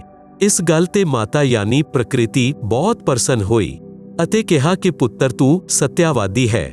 ਹੁਣ ਮੈਂ ਆਪਣੀ ਸ਼ਕਤੀ ਨਾਲ ਆਪ ਨੂੰ ਤੇਰੇ ਪਿਤਾ ਨੂੰ ਮਿਲਾਉਂਦੀ ਹਾਂ ਅਤੇ ਤੇਰੇ ਮਨ ਦਾ ਸੰਸ਼ਾ ਸਮਾਪਤ ਕਰਦੀ ਹਾਂ। ਕਬੀਰ ਦੇਖ ਪੁੱਤਰ ਤੋਹੇ ਪਿਤਾ ਪਿਟਾਊ ਤੌਰੇ ਮਨ ਕਾ ਧੋਖਾ ਮਿਟਾਊ, ਮਨ ਸਵਰੂਪ ਕਰਤਾ ਕਹਿ ਜਾਨੋ ਮਨ ਤੇ ਦੂਜਾ ਔਰ ਨਾ ਮਾਨੋ। ਸਵਰਗ ਪਾਤਾਲ ਦੌਰ ਮਨ ਕੇਰਾ ਮਨ ਅਸਥੀਰ ਮਨ ਹੈ ਅਨੇਰਾ, निरंकार मन ही कहिए मन की आस निश दिन रहिए, देखूं पलट सुन महजयोती जहां चिलमिल चालर होती। इस प्रकार माता यानी प्रकृति अष्टंगी ने विष्णु ਨੂੰ ਕਿਹਾ ਕਿ ਮਨ ਹੀ ਯੱਗ ਦਾ ਕਰਤਾ ਹੈ। ਇਹ ਜੋਤੀ ਨਿਰੰਜਨ ਹੈ। ਧਿਆਨ ਵਿੱਚ ਜੋ 1000 ਜੋਤੀਆਂ ਨਜ਼ਰ ਆਉਂਦੀਆਂ ਹਨ, ਉਹ ਉਸ ਦਾ ਰੂਪ ਹੈ। ਜੋ ਸ਼ੰਖ ਘੰਟਾ ਆਦਿ ਦਾ ਵਾਜਾ ਸੁਣਿਆ, ਇਹ ਮਹਾਂਸਵਰਗ ਵਿੱਚ ਨਿਰੰਜਨ ਦਾ ਹੀ ਵੱਜ ਰਿਹਾ ਹੈ। ਉਦੋਂ ਪ੍ਰਕਿਰਤੀ ਯਾਨੀ ਅਸ਼ਟੰਗੀ ਨੇ ਕਿਹਾ ਕਿ ਹੇ ਪੁੱਤਰ ਤੂੰ ਸਭ ਦੇਵਾਂ ਦੇ ਸਿਰਤਾਜ ਹੋ ਅਤੇ ਤੇਰੀ ਹਰ ਕਾਮਨਾ ਤੇ ਕਾਰਜ ਮੈਂ ਪੂਰਨ ਕਰਾਂਗੀ। ਤੇਰੀ ਪੂਜਾ ਸਰਵ ਜਗਤ ਵਿੱਚ ਹੋਵੇਗੀ। ਆਪ ਨੇ ਮੈਨੂੰ ਸੱਚ-ਸੱਚ ਦੱਸਿਆ ਹੈ। ਕਾਲ ਦੇ 21 ਬ੍ਰਹਿਮੰਡ ਦੇ ਪ੍ਰਾਣੀਆਂ ਦੀ ਇੱਕ ਵਿਸ਼ੇਸ਼ ਆਦਤ ਹੈ ਕਿ ਆਪਣੀ ਬੇਅਰਥ ਮਹਿਮਾ ਬਣਾਉਂਦਾ ਹੈ। ਜਿਵੇਂ ਦੁਰਗਾ ਜੀ ਵਿਸ਼ਨੂੰ ਜੀ ਨੂੰ ਕਹਿ ਰਹੀ ਹੈ ਕਿ ਤੇਰੀ ਪੂਜਾ ਜਗਤ ਵਿੱਚ ਹੋਵੇਗੀ। ਮੈਂ ਤੈਨੂੰ ਤੇਰੇ ਪਿਤਾ ਜੀ ਦੇ ਦਰਸ਼ਨ ਕਰਵਾ ਦਿੱਤੇ ਹਨ। ਦੁਰਗਾ ਨੇ ਕੇਵਲ ਪ੍ਰਕਾਸ਼ ਦਿਖਾ ਕੇ ਵਿਸ਼ਨੂੰ ਜੀ ਨੂੰ ਬਹਿਕਾ ਦਿੱਤਾ। ਸ੍ਰੀ ਵਿਸ਼ਨੂੰ ਜੀ ਵੀ ਪ੍ਰਭੂ ਦੀ ਇਹ ਸਥਿਤੀ ਆਪਣੇ ਅਨੁਯਾਈਆਂ ਨੂੰ ਸਮਝਾਉਣ ਲੱਗੇ ਕਿ ਪਰਮਾਤਮਾ ਦਾ ਕੇਵਲ ਪ੍ਰਕਾਸ਼ ਦਿਖਾਈ ਦਿੰਦਾ ਹੈ, ਪਰਮਾਤਮਾ ਨਿਰਾਕਾਰ ਹੈ। ਆਪ ਜੀ ਸੁਣ ਰਹੇ ਹੋ ਜਗਤ ਗੁਰੂ ਤੱਤਵਦਰਸ਼ੀ ਸੰਤ ਰਾਮਪਾਲ ਜੀ ਮਹਾਰਾਜ ਦੁਆਰਾ ਲਿਖਤ ਕਿਤਾਬ ਜੀਨੇ ਕੀ ਰਾਹ ਦਾ ਪੰਨਾ ਨੰਬਰ 269। ਇਸ ਦੇ ਬਾਅਦ ਭਵਾਨੀ ਰੂਦਰ ਯਾਨੀ ਮਹੇਸ਼ ਜੀ ਦੇ ਕੋਲ ਗਈ ਅਤੇ ਕਿਹਾ ਕਿ ਮਹੇਸ਼ ਤੂੰ ਵੀ ਕਰ ਲੈ ਆਪਣੇ ਪਿਤਾ ਜੀ ਦੀ ਖੋਜ। ਤੇਰੇ ਦੋਨੋਂ ਭਾਈਆਂ ਨੂੰ ਤੇਰੇ ਪਿਤਾ ਜੀ ਦੇ ਦਰਸ਼ਨ ਨਹੀਂ ਹੋਏ। ਉਹਨਾਂ ਨੂੰ ਜੋ ਦੇਣਾ ਸੀ ਉਹ ਪ੍ਰਦਾਨ ਕਰ ਦਿੱਤਾ ਹੈ। ਹੁਣ ਆਪ ਮੰਗੋ ਜੋ ਮੰਗਣਾ ਹੈ। ਉਦੋਂ ਮਹੇਸ਼ ਨੇ ਕਿਹਾ ਕਿ ਹੇ ਜਨਨੀ, ਜੇਕਰ ਮੇਰੇ ਦੋਨੋਂ ਵੱਡੇ ਭਾਈਆਂ ਨੂੰ ਪਿਤਾ ਦੇ ਦਰਸ਼ਨ ਨਹੀਂ ਹੋਏ, ਫਿਰ ਤਾਂ ਯਤਨ ਕਰਨਾ ਬੇਅਰਥ ਹੈ। ਕਿਰਪਾ ਮੈਨੂੰ ਐਸਾ ਵਰ ਦੇਵੋ ਕਿ ਮੈਂ ਅਮਰ ਯਾਨੀ ਮ੍ਰਿਤੂੰਜਯ ਹੋ ਜਾਵਾਂ ਉਦੋਂ ਮਾਤਾ ਨੇ ਕਿਹਾ ਕਿ ਇਹ ਮੈਂ ਨਹੀਂ ਕਰ ਸਕਦੀ। ਹਾਂ, ਯੁਕਤੀ ਦੱਸ ਸਕਦੀ ਹਾਂ ਜਿਸ ਨਾਲ ਤੇਰੀ ਉਮਰ ਲੰਬੀ ਬਣੀ ਰਹੇਗੀ। ਵਿਧੀ ਯੋਗ ਸਮਾਧੀ ਹੈ, ਇਸ ਲਈ ਮਹਾਦੇਵ ਜੀ ਜ਼ਿਆਦਾਤਰ ਸਮਾਧੀ ਵਿੱਚ ਰਹਿੰਦੇ ਹਨ। ਇਸ ਪ੍ਰਕਾਰ ਮਾਤਾ ਯਾਨੀ ਅਸ਼ਟਾਂਗੀ ਯਾਨੀ ਪ੍ਰਕਿਰਤੀ ਨੇ ਤਿੰਨੋਂ ਪੁੱਤਰਾਂ ਨੂੰ ਵਿਭਾਗ ਵੰਡ ਦਿੱਤੇ। ਭਗਵਾਨ ਬ੍ਰਹਮਾ ਜੀ ਨੂੰ ਕਾਲ ਲੋਕ ਦੇ 184 ਦੇ ਚੋਲੇ ਯਾਨੀ ਸਰੀਰ ਰਚਨ ਯਾਨੀ ਬਣਾਉਣ ਦਾ ਅਰਥਾਤ ਰਜੋਗੁਣ ਪ੍ਰਭਾਵਿਤ ਕਰਕੇ ਸੰਤਾਨ ਉਤਪੱਤੀ ਦੇ ਲਈ ਬੇਵਸ ਕਰਕੇ ਜੀਵ ਉਤਪੱਤੀ ਕਰਾਉਣ ਦਾ ਵਿਭਾਗ ਪ੍ਰਦਾਨ ਕੀਤਾ। ਭਗਵਾਨ ਵਿਸ਼ਨੂੰ ਜੀ ਨੂੰ ਇਹਨਾਂ ਜੀਵਾਂ ਦੇ ਪਾਲਣ ਪੋਸ਼ਣ ਕਰਮ ਅਨੁਸਾਰ ਕਰਨੇ ਅਤੇ ਮੋਹ ਮਮਤਾ ਪੈਦਾ ਕਰਕੇ ਸਥਿਤੀ ਬਣਾਏ ਰੱਖਣ ਦਾ ਵਿਭਾਗ ਦਿੱਤਾ। ਭਗਵਾਨ ਸ਼ਿਵ ਸ਼ੰਕਰ ਯਾਨੀ ਮਹਾਦੇਵ ਨੂੰ ਸੰਹਾਰ ਕਰਨ ਦਾ ਵਿਭਾਗ ਪ੍ਰਦਾਨ ਕੀਤਾ, ਕਿਉਂਕਿ ਇਹਨਾਂ ਦੇ ਪਿਤਾ ਨਿਰੰਜਨ ਨੂੰ 1 ਲੱਖ ਮਾਨਵ ਸਰੀਰ ਧਾਰੀ ਜੀਵ ਪ੍ਰਤੀਦਿਨ ਖਾਣੇ ਪੈਂਦੇ ਹਨ। ਇੱਥੇ ਮਨ ਵਿੱਚ ਇੱਕ ਪ੍ਰਸ਼ਨ ਉਤਪੰਨ ਹੋਏਗਾ ਕਿ ਬ੍ਰਹਮਾ, ਵਿਸ਼ਨੂੰ ਅਤੇ ਸ਼ੰਕਰ ਜੀ ਤੋਂ ਉਤਪੱਤੀ, ਸਥਿਤੀ ਅਤੇ ਸੰਹਾਰ ਕਿਵੇਂ ਹੁੰਦਾ ਹੈ? ਇਹ ਤਿੰਨੋਂ ਆਪਣੇ ਆਪਣੇ ਲੋਕ ਵਿੱਚ ਰਹਿੰਦੇ ਹਨ। ਜਿਵੇਂ ਅੱਜਕੱਲ੍ਹ ਸੰਚਾਰ ਪ੍ਰਣਾਲੀ ਨੂੰ ਚਲਾਉਣ ਦੇ ਲਈ ਉਪਗ੍ਰਹਿ ਨੂੰ ਉੱਪਰ ਆਸਮਾਨ ਵਿੱਚ ਛੱਡ ਦਿੱਤਾ ਜਾਂਦਾ ਹੈ ਅਤੇ ਉਹ ਨੀਚੇ ਪ੍ਰਿਥਵੀ ਉੱਪਰ ਸੰਚਾਰ ਪ੍ਰਣਾਲੀ ਨੂੰ ਚਲਾਉਂਦੇ ਹਨ, ਠੀਕ ਇਸ ਹੀ ਪ੍ਰਕਾਰ ਇਹ ਤਿੰਨੋਂ ਦੇਵ ਇੱਥੇ ਵੀ ਰਹਿੰਦੇ ਹਨ। ਇਹਨਾਂ ਦੇ ਸਰੀਰ ਤੋਂ ਨਿਕਲਣ ਵਾਲੇ ਸੂਖਸ਼ਮ ਗੁਣ ਦੀਆਂ ਤਰੰਗਾਂ ਤਿੰਨੋਂ ਲੋਕਾਂ ਵਿੱਚ ਆਪਣੇ ਆਪ ਹਰ ਪ੍ਰਾਣੀ ਉੱਪਰ ਪ੍ਰਭਾਵ ਬਣਾਏ ਰਹਿੰਦੀ ਹੈ। ਉਪਰੋਕਤ ਵਰਣਨ ਇੱਕ ਬ੍ਰਹਿਮੰਡ ਵਿੱਚ ਬ੍ਰਹਮ ਯਾਨੀ ਕਾਲ ਦੀ ਰਚਨਾ ਦਾ ਹੈ। ਐਸੇ ਛਰ ਪੁਰਸ਼ ਯਾਨੀ ਕਾਲ ਦੇ 21 ਬ੍ਰਹਿਮੰਡ ਹਨ, ਪਰੰਤੂ ਛਰ ਪੁਰਸ਼ ਯਾਨੀ ਕਾਲ ਸਵੈਮ ਵਿਅਕਤ ਨਹੀਂ ਹੁੰਦਾ, ਅਰਥਾਤ ਵਾਸਤਵਿਕ ਸਰੀਰ ਰੂਪ ਵਿੱਚ ਸਭ ਦੇ ਸਾਹਮਣੇ ਨਹੀਂ ਆਉਂਦਾ। ਉਸ ਨੂੰ ਪ੍ਰਾਪਤ ਕਰਨ ਦੇ ਲਈ ਤਿੰਨੋਂ ਦੇਵਤਾ ਯਾਨੀ ਬ੍ਰਹਮਾ ਜੀ, ਵਿਸ਼ਨੂੰ ਜੀ, ਸ਼ਿਵ ਜੀ ਵੇਦਾਂ ਵਿੱਚ ਵਰਣਿਤ ਵਿਧੀ ਅਨੁਸਾਰ ਸਾਧਨਾ ਕਰਨ ਤੇ ਵੀ ਬ੍ਰਹਮ ਯਾਨੀ ਕਾਲ ਦੇ ਦਰਸ਼ਨ ਨਹੀਂ ਹੋਏ। ਬਾਅਦ ਵਿੱਚ ਰਿਸ਼ੀਆਂ ਨੇ ਵੇਦਾਂ ਨੂੰ ਪੜ੍ਹਿਆ, ਪਰੰਤੂ ਨਹੀਂ ਸਮਝ ਸਕੇ ਕਿਉਂਕਿ ਸਭ ਦੀ ਬੁੱਧੀ ਕਾਲ ਵਸ ਹੈ। ਵੇਦਾਂ ਵਿੱਚ ਲਿਖਿਆ ਹੈ ਕਿ ਅਗਨੇ ਤਨੂਰ ਅਸੇ ਪਵਿੱਤਰ ਯਜੁਰਵੇਦ ਅਧਿਆਇ 1 ਮੰਤਰ 15 ਪਰਮੇਸ਼ਵਰ ਸਹਿ ਸਰੀਰ ਹੈ ਅਤੇ ਪਵਿੱਤਰ ਯਜੁਰਵੇਦ ਅਧਿਆਇ 5 ਮੰਤਰ 1 ਵਿੱਚ ਲਿਖਿਆ ਹੈ ਕਿ ਅਗਨੇ ਤਨੂਰ ਅਸੇ ਵਿਸ਼ਣਵੇ ਤਵਾ ਸੋਮਸੈ ਤਨੂਰ ਅਸੇ। ਇਸ ਮੰਤਰ ਵਿੱਚ 2 ਵਾਰ ਵੇਦ ਗਵਾਹੀ ਦੇ ਰਿਹਾ ਹੈ ਕਿ ਸਰਵ ਵਿਆਪਕ ਸਰਵ ਪਾਲਣ ਕਰਤਾ ਸਤਪੁਰਸ਼ ਸਹਿ ਸਰੀਰ ਹੈ। ਪਵਿੱਤਰ ਯਜੁਰਵੇਦ ਅਧਿਆਇ 40 ਮੰਤਰ 8 ਵਿੱਚ ਕਿਹਾ ਹੈ ਕਿ ਕਬੀਰ ਮਨੀਸ਼ੀ ਯਾਨੀ ਜਿਸ ਪਰਮੇਸ਼ਵਰ ਦੀ ਸਰਵ ਪ੍ਰਾਣੀਆਂ ਨੂੰ ਚਾਹ ਹੈ, ਉਹ ਕਬੀਰ ਅਰਥਾਤ ਕਬੀਰ ਹੈ। ਉਸ ਦਾ ਸਰੀਰ ਬਿਨਾ ਨਾੜੀ ਯਾਨੀ ਅਸਨਾਵਿਰਮ ਦਾ ਹੈ। ਸੁਕਰਮ ਅਕਾਇਮ ਯਾਨੀ ਵੀਰਜ ਤੋਂ ਬਣੀ 5 ਤੱਤ ਤੋਂ ਬਣੀ ਭੌਤਿਕ ਕਾਇਆ ਰਹਿਤ ਹੈ। ਉਹ ਸਭ ਦਾ ਮਾਲਕ ਸਰਵ ਉੱਪਰ ਸਤਲੋਕ ਵਿੱਚ ਵਿਰਾਜਮਾਨ ਹੈ। ਉਸ ਪਰਮੇਸ਼ਵਰ ਦਾ ਤੇਜਪੁੰਜ ਦਾ ਸਰਵਜਯੋਤੀ ਯਾਨੀ ਸਵੈਮ ਪ੍ਰਕਾਸ਼ਿਤ ਸਰੀਰ ਹੈ, ਜੋ ਸ਼ਬਦ ਰੂਪ ਅਰਥਾਤ ਅਵਿਨਾਸ਼ੀ ਹੈ। ਆਪ ਜੀ ਸੁਣ ਰਹੇ ਹੋ ਜਗਤ ਗੁਰੂ ਤੱਤਵਦਰਸ਼ੀ ਸੰਤ ਰਾਮਪਾਲ ਜੀ ਮਹਾਰਾਜ ਦੁਆਰਾ ਲਿਖਤ ਕਿਤਾਬ ਜੀਨੇ ਕੀ ਰਾਹ ਦਾ ਪੰਨਾ ਨੰਬਰ 270। ਉਹ ਕਬੀਰਦੇਵ ਯਾਨੀ ਕਬੀਰ ਪਰਮੇਸ਼ਵਰ ਹੈ, ਜੋ ਸਰਵ ਬ੍ਰਹਿਮੰਡਾਂ ਦੀ ਰਚਨਾ ਕਰਨ ਵਾਲਾ ਵਿਅਤਤਾਤਾ ਯਾਨੀ ਸਰਵ ਬ੍ਰਹਿਮੰਡਾਂ ਦਾ ਰਚਨਹਾਰ, ਸਵੈਯੰਭੂ ਯਾਨੀ ਸਵੈਮ ਪ੍ਰਗਟ ਹੋਣ ਵਾਲਾ, ਯਥਾ ਤਥਯ ਹਰਥਾਨ ਯਾਨੀ ਵਾਸਤਵ ਵਿੱਚ ਸ਼ਾਸ਼ਵਤੇ ਪਹ ਯਾਨੀ ਅਵਿਨਾਸ਼ੀ ਹੈ। ਗੀਤਾ ਅਧਿਆਇ 15 ਸ਼ਲੋਕ 17 ਵਿੱਚ ਪ੍ਰਮਾਣ ਹੈ। ਭਾਵ ਅਰਥ ਹੈ ਕਿ ਪੂਰਨ ਬ੍ਰਹਮ ਦੇ ਸਰੀਰ ਦਾ ਨਾਮ ਕਬੀਰ ਯਾਨੀ ਕਬੀਰ ਦੇਵ ਹੈ। ਉਸ ਪਰਮੇਸ਼ਵਰ ਦਾ ਸਰੀਰ ਨੂਰ ਤੱਤਵ ਤੋਂ ਬਣਿਆ ਹੈ। ਪਰਮਾਤਮਾ ਦਾ ਸਰੀਰ ਅਤੀ ਸੂਖਸ਼ਮ ਹੈ, ਜੋ ਉਸ ਸਾਧਕ ਨੂੰ ਦਿਖਾਈ ਦਿੰਦਾ ਹੈ ਜਿਸ ਦੀ ਦਿਵਯ ਦ੍ਰਿਸ਼ਟੀ ਖੁੱਲ ਚੁੱਕੀ ਹੈ। ਇਸ ਪ੍ਰਕਾਰ ਜੀਵ ਦਾ ਵੀ ਸੂਖਸ਼ਮ ਸਰੀਰ ਹੈ, ਜਿਸ ਦੇ ਉੱਪਰ 5 ਤੱਤ ਦਾ ਖੋਲ ਯਾਨੀ ਕਵਰ ਅਰਥਾਤ 5 ਤੱਤ ਦੀ ਕਾਇਆ ਚੜੀ ਹੁੰਦੀ ਹੈ, ਜੋ ਮਾਤਾ ਪਿਤਾ ਦੇ ਸੰਯੋਗ ਨਾਲ ਸੁਕਰਮ ਵੀਰਜ ਤੋਂ ਬਣੀ ਹੈ। ਸਰੀਰ ਤਿਆਗਣ ਤੋਂ ਪਿੱਛੋਂ ਜੀਵ ਜਿਸ ਵੀ ਜੂਨੀ ਵਿੱਚ ਜਾਂਦਾ ਹੈ, ਜੀਵ ਦਾ ਸੂਖਸ਼ਮ ਸਰੀਰ ਨਾਲ ਰਹਿੰਦਾ ਹੈ। ਉਹ ਸਰੀਰ ਉਸ ਸਾਧਕ ਨੂੰ ਦਿਖਾਈ ਦਿੰਦਾ ਹੈ ਜਿਸ ਦੀ ਦਿਵਯ ਦ੍ਰਿਸ਼ਟੀ ਖੁੱਲ ਚੁੱਕੀ ਹੈ। ਇਸ ਪ੍ਰਕਾਰ ਪਰਮਾਤਮਾ ਦੀ ਸਾਕਾਰ ਸਥਿਤੀ ਨੂੰ ਸਮਝੋ। ਵੇਦਾਂ ਵਿੱਚ ਓਮ ਨਾਮ ਦੇ ਸਿਮਰਨ ਦਾ ਪ੍ਰਮਾਣ ਹੈ, ਜੋ ਕੇਵਲ ਬ੍ਰਹਮ ਸਾਧਨਾ ਹੈ। ਇਸ ਆਦੇਸ਼ ਨਾਲ ਓਮ ਨਾਮ ਦੇ ਜਾਪ ਨੂੰ ਪੂਰਨ ਬ੍ਰਹਮ ਦਾ ਜਾਣ ਕੇ ਰਿਸ਼ੀਆਂ ਨੇ ਵੀ ਹਜ਼ਾਰਾਂ ਵਰਸ਼ ਹਠਯੋਗ ਯਾਨੀ ਸਮਾਧੀ ਲਗਾ ਕੇ ਕਰਕੇ ਪ੍ਰਭੂ ਪ੍ਰਾਪਤੀ ਦੀ ਕਾਮਨਾ ਕੀਤੀ, ਪਰੰਤੂ ਪ੍ਰਭੂ ਦਰਸ਼ਨ ਨਹੀਂ ਹੋਏ। ਸਿੱਧੀਆਂ ਪ੍ਰਾਪਤ ਹੋ ਗਈਆਂ। ਉਹਨਾਂ ਸਿੱਧੀ ਰੂਪੀ ਖਿਲੌਣਿਆਂ ਨਾਲ ਖੇਲ ਕੇ ਰਿਸ਼ੀ ਵੀ ਜਨਮ ਮਰਨ ਦੇ ਚੱਕਰ ਵਿੱਚ ਹੀ ਰਹਿ ਗਏ ਅਤੇ ਆਪਣੇ ਅਨੁਭਵ ਦੇ ਸ਼ਾਸਤਰਾਂ ਵਿੱਚ ਪਰਮਾਤਮਾ ਨੂੰ ਨਿਰਾਕਾਰ ਲਿਖ ਦਿੱਤਾ। ਬ੍ਰਹਮ ਯਾਨੀ ਕਾਲ ਨੇ ਪ੍ਰਤਿਗਿਆ ਕੀਤੀ ਹੈ ਕਿ ਮੈਂ ਆਪਣੇ ਅਸਲ ਰੂਪ ਵਿੱਚ ਕਿਸੇ ਨੂੰ ਦਰਸ਼ਨ ਨਹੀਂ ਦੇਵਾਂਗਾ, ਮੈਨੂੰ ਅਵਿਅਕਤ ਕਿਹਾ ਕਰਨਗੇ। ਅਵਿਅਕਤ ਦਾ ਭਾਵ ਅਰਥ ਹੈ ਕਿ ਕੋਈ ਆਕਾਰ ਵਿੱਚ ਹੈ, ਪਰੰਤੂ ਵਿਅਕਤੀਗਤ ਰੂਪ ਵਿੱਚ ਦਰਸ਼ਨ ਨਹੀਂ ਦਿੰਦਾ। ਜਿਸ ਤਰ੍ਹਾਂ ਆਕਾਸ਼ ਵਿੱਚ ਬੱਦਲ ਛਾ ਜਾਣ ਤੇ ਦਿਨ ਦੇ ਸਮੇਂ ਸੂਰਜ ਅਦ੍ਰਿਸ਼ ਹੋ ਜਾਂਦਾ ਹੈ।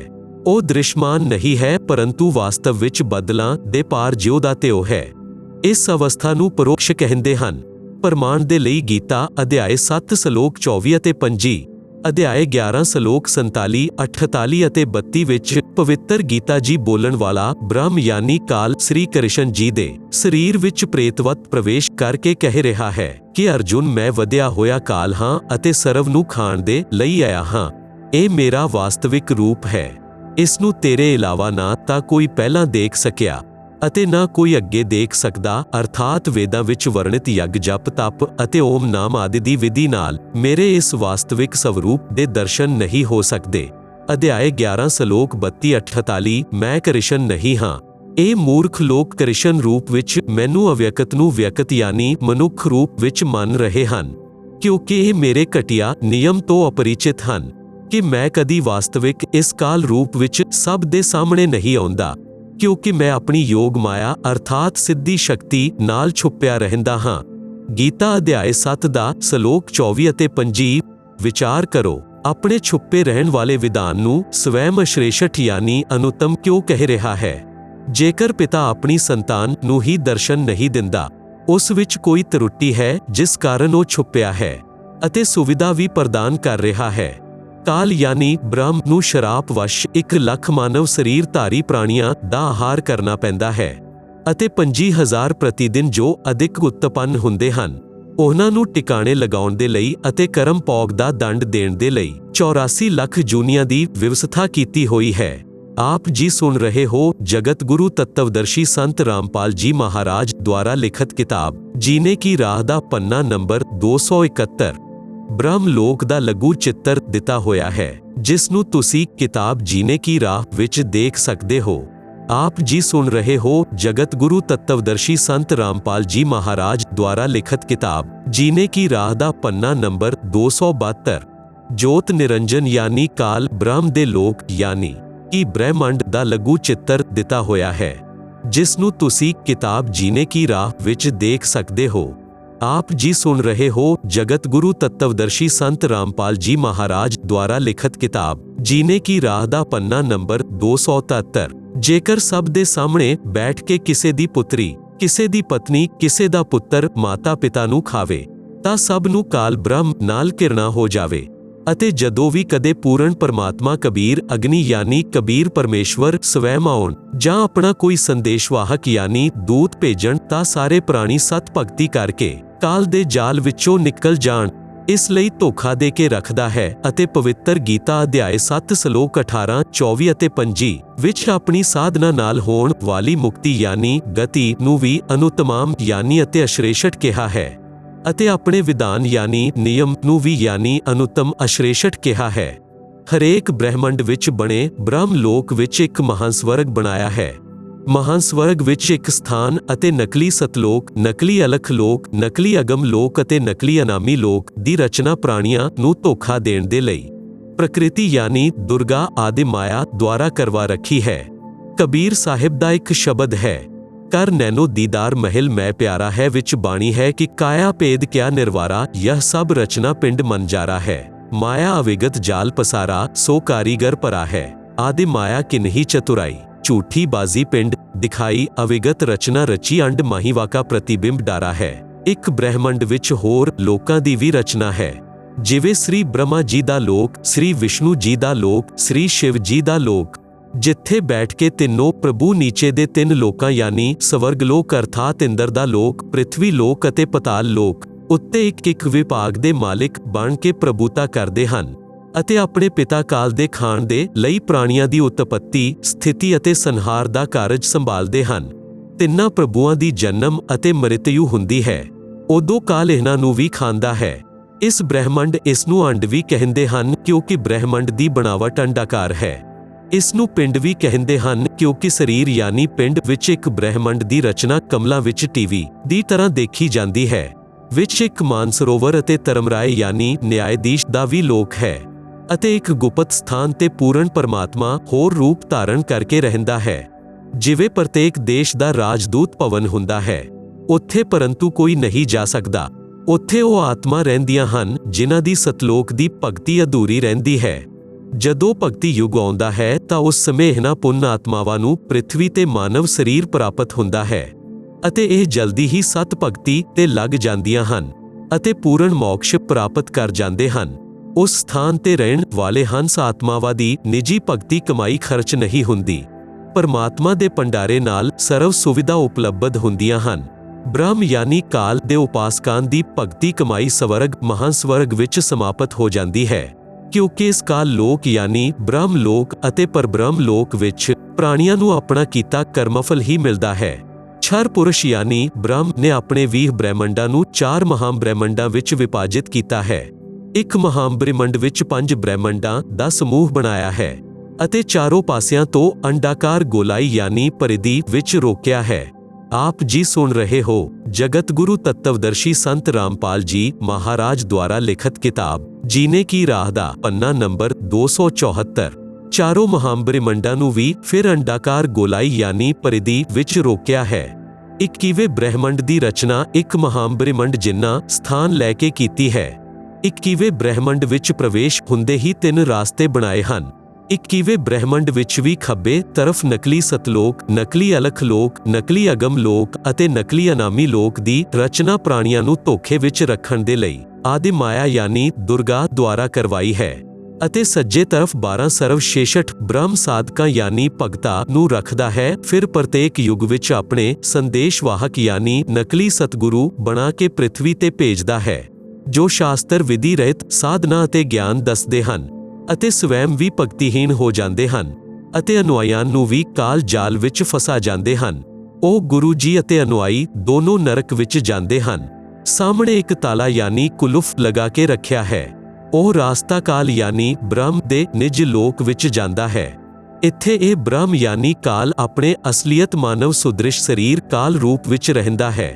ਇਸੇ ਸਥਾਨ ਤੇ ਇੱਕ ਪੱਥਰ ਦੀ ਟੁਕੜੀ ਤਵੇ ਜਹੀ ਚਪਾਤੀ ਪਕਾਉਣ ਵਾਲੀ ਲੋਹੇ ਦੀ ਗੋਲ ਪਲੇਟ ਜਿਹੀ ਹੁੰਦੀ ਹੈ, ਖੁਦ ਗਰਮ ਰਹਿੰਦੀ ਹੈ, ਜਿਸ ਤੇ 1 ਲੱਖ ਮਾਨਵ ਸਰੀਰ ਧਾਰੀ ਪ੍ਰਾਣੀਆਂ ਦੇ ਸੂਖਸ਼ਮ ਸਰੀਰ ਨੂੰ ਭੁੰਨ ਕੇ ਗੰਧ ਕੱਢ ਕੇ ਖਾਂਦਾ ਹੈ।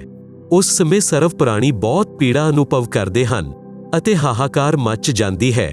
ਫਿਰ ਕੁਝ ਸਮੇਂ ਉਪਰੰਤ ਬੇਹੋਸ਼ ਹੋ ਜਾਂਦੇ ਹਨ।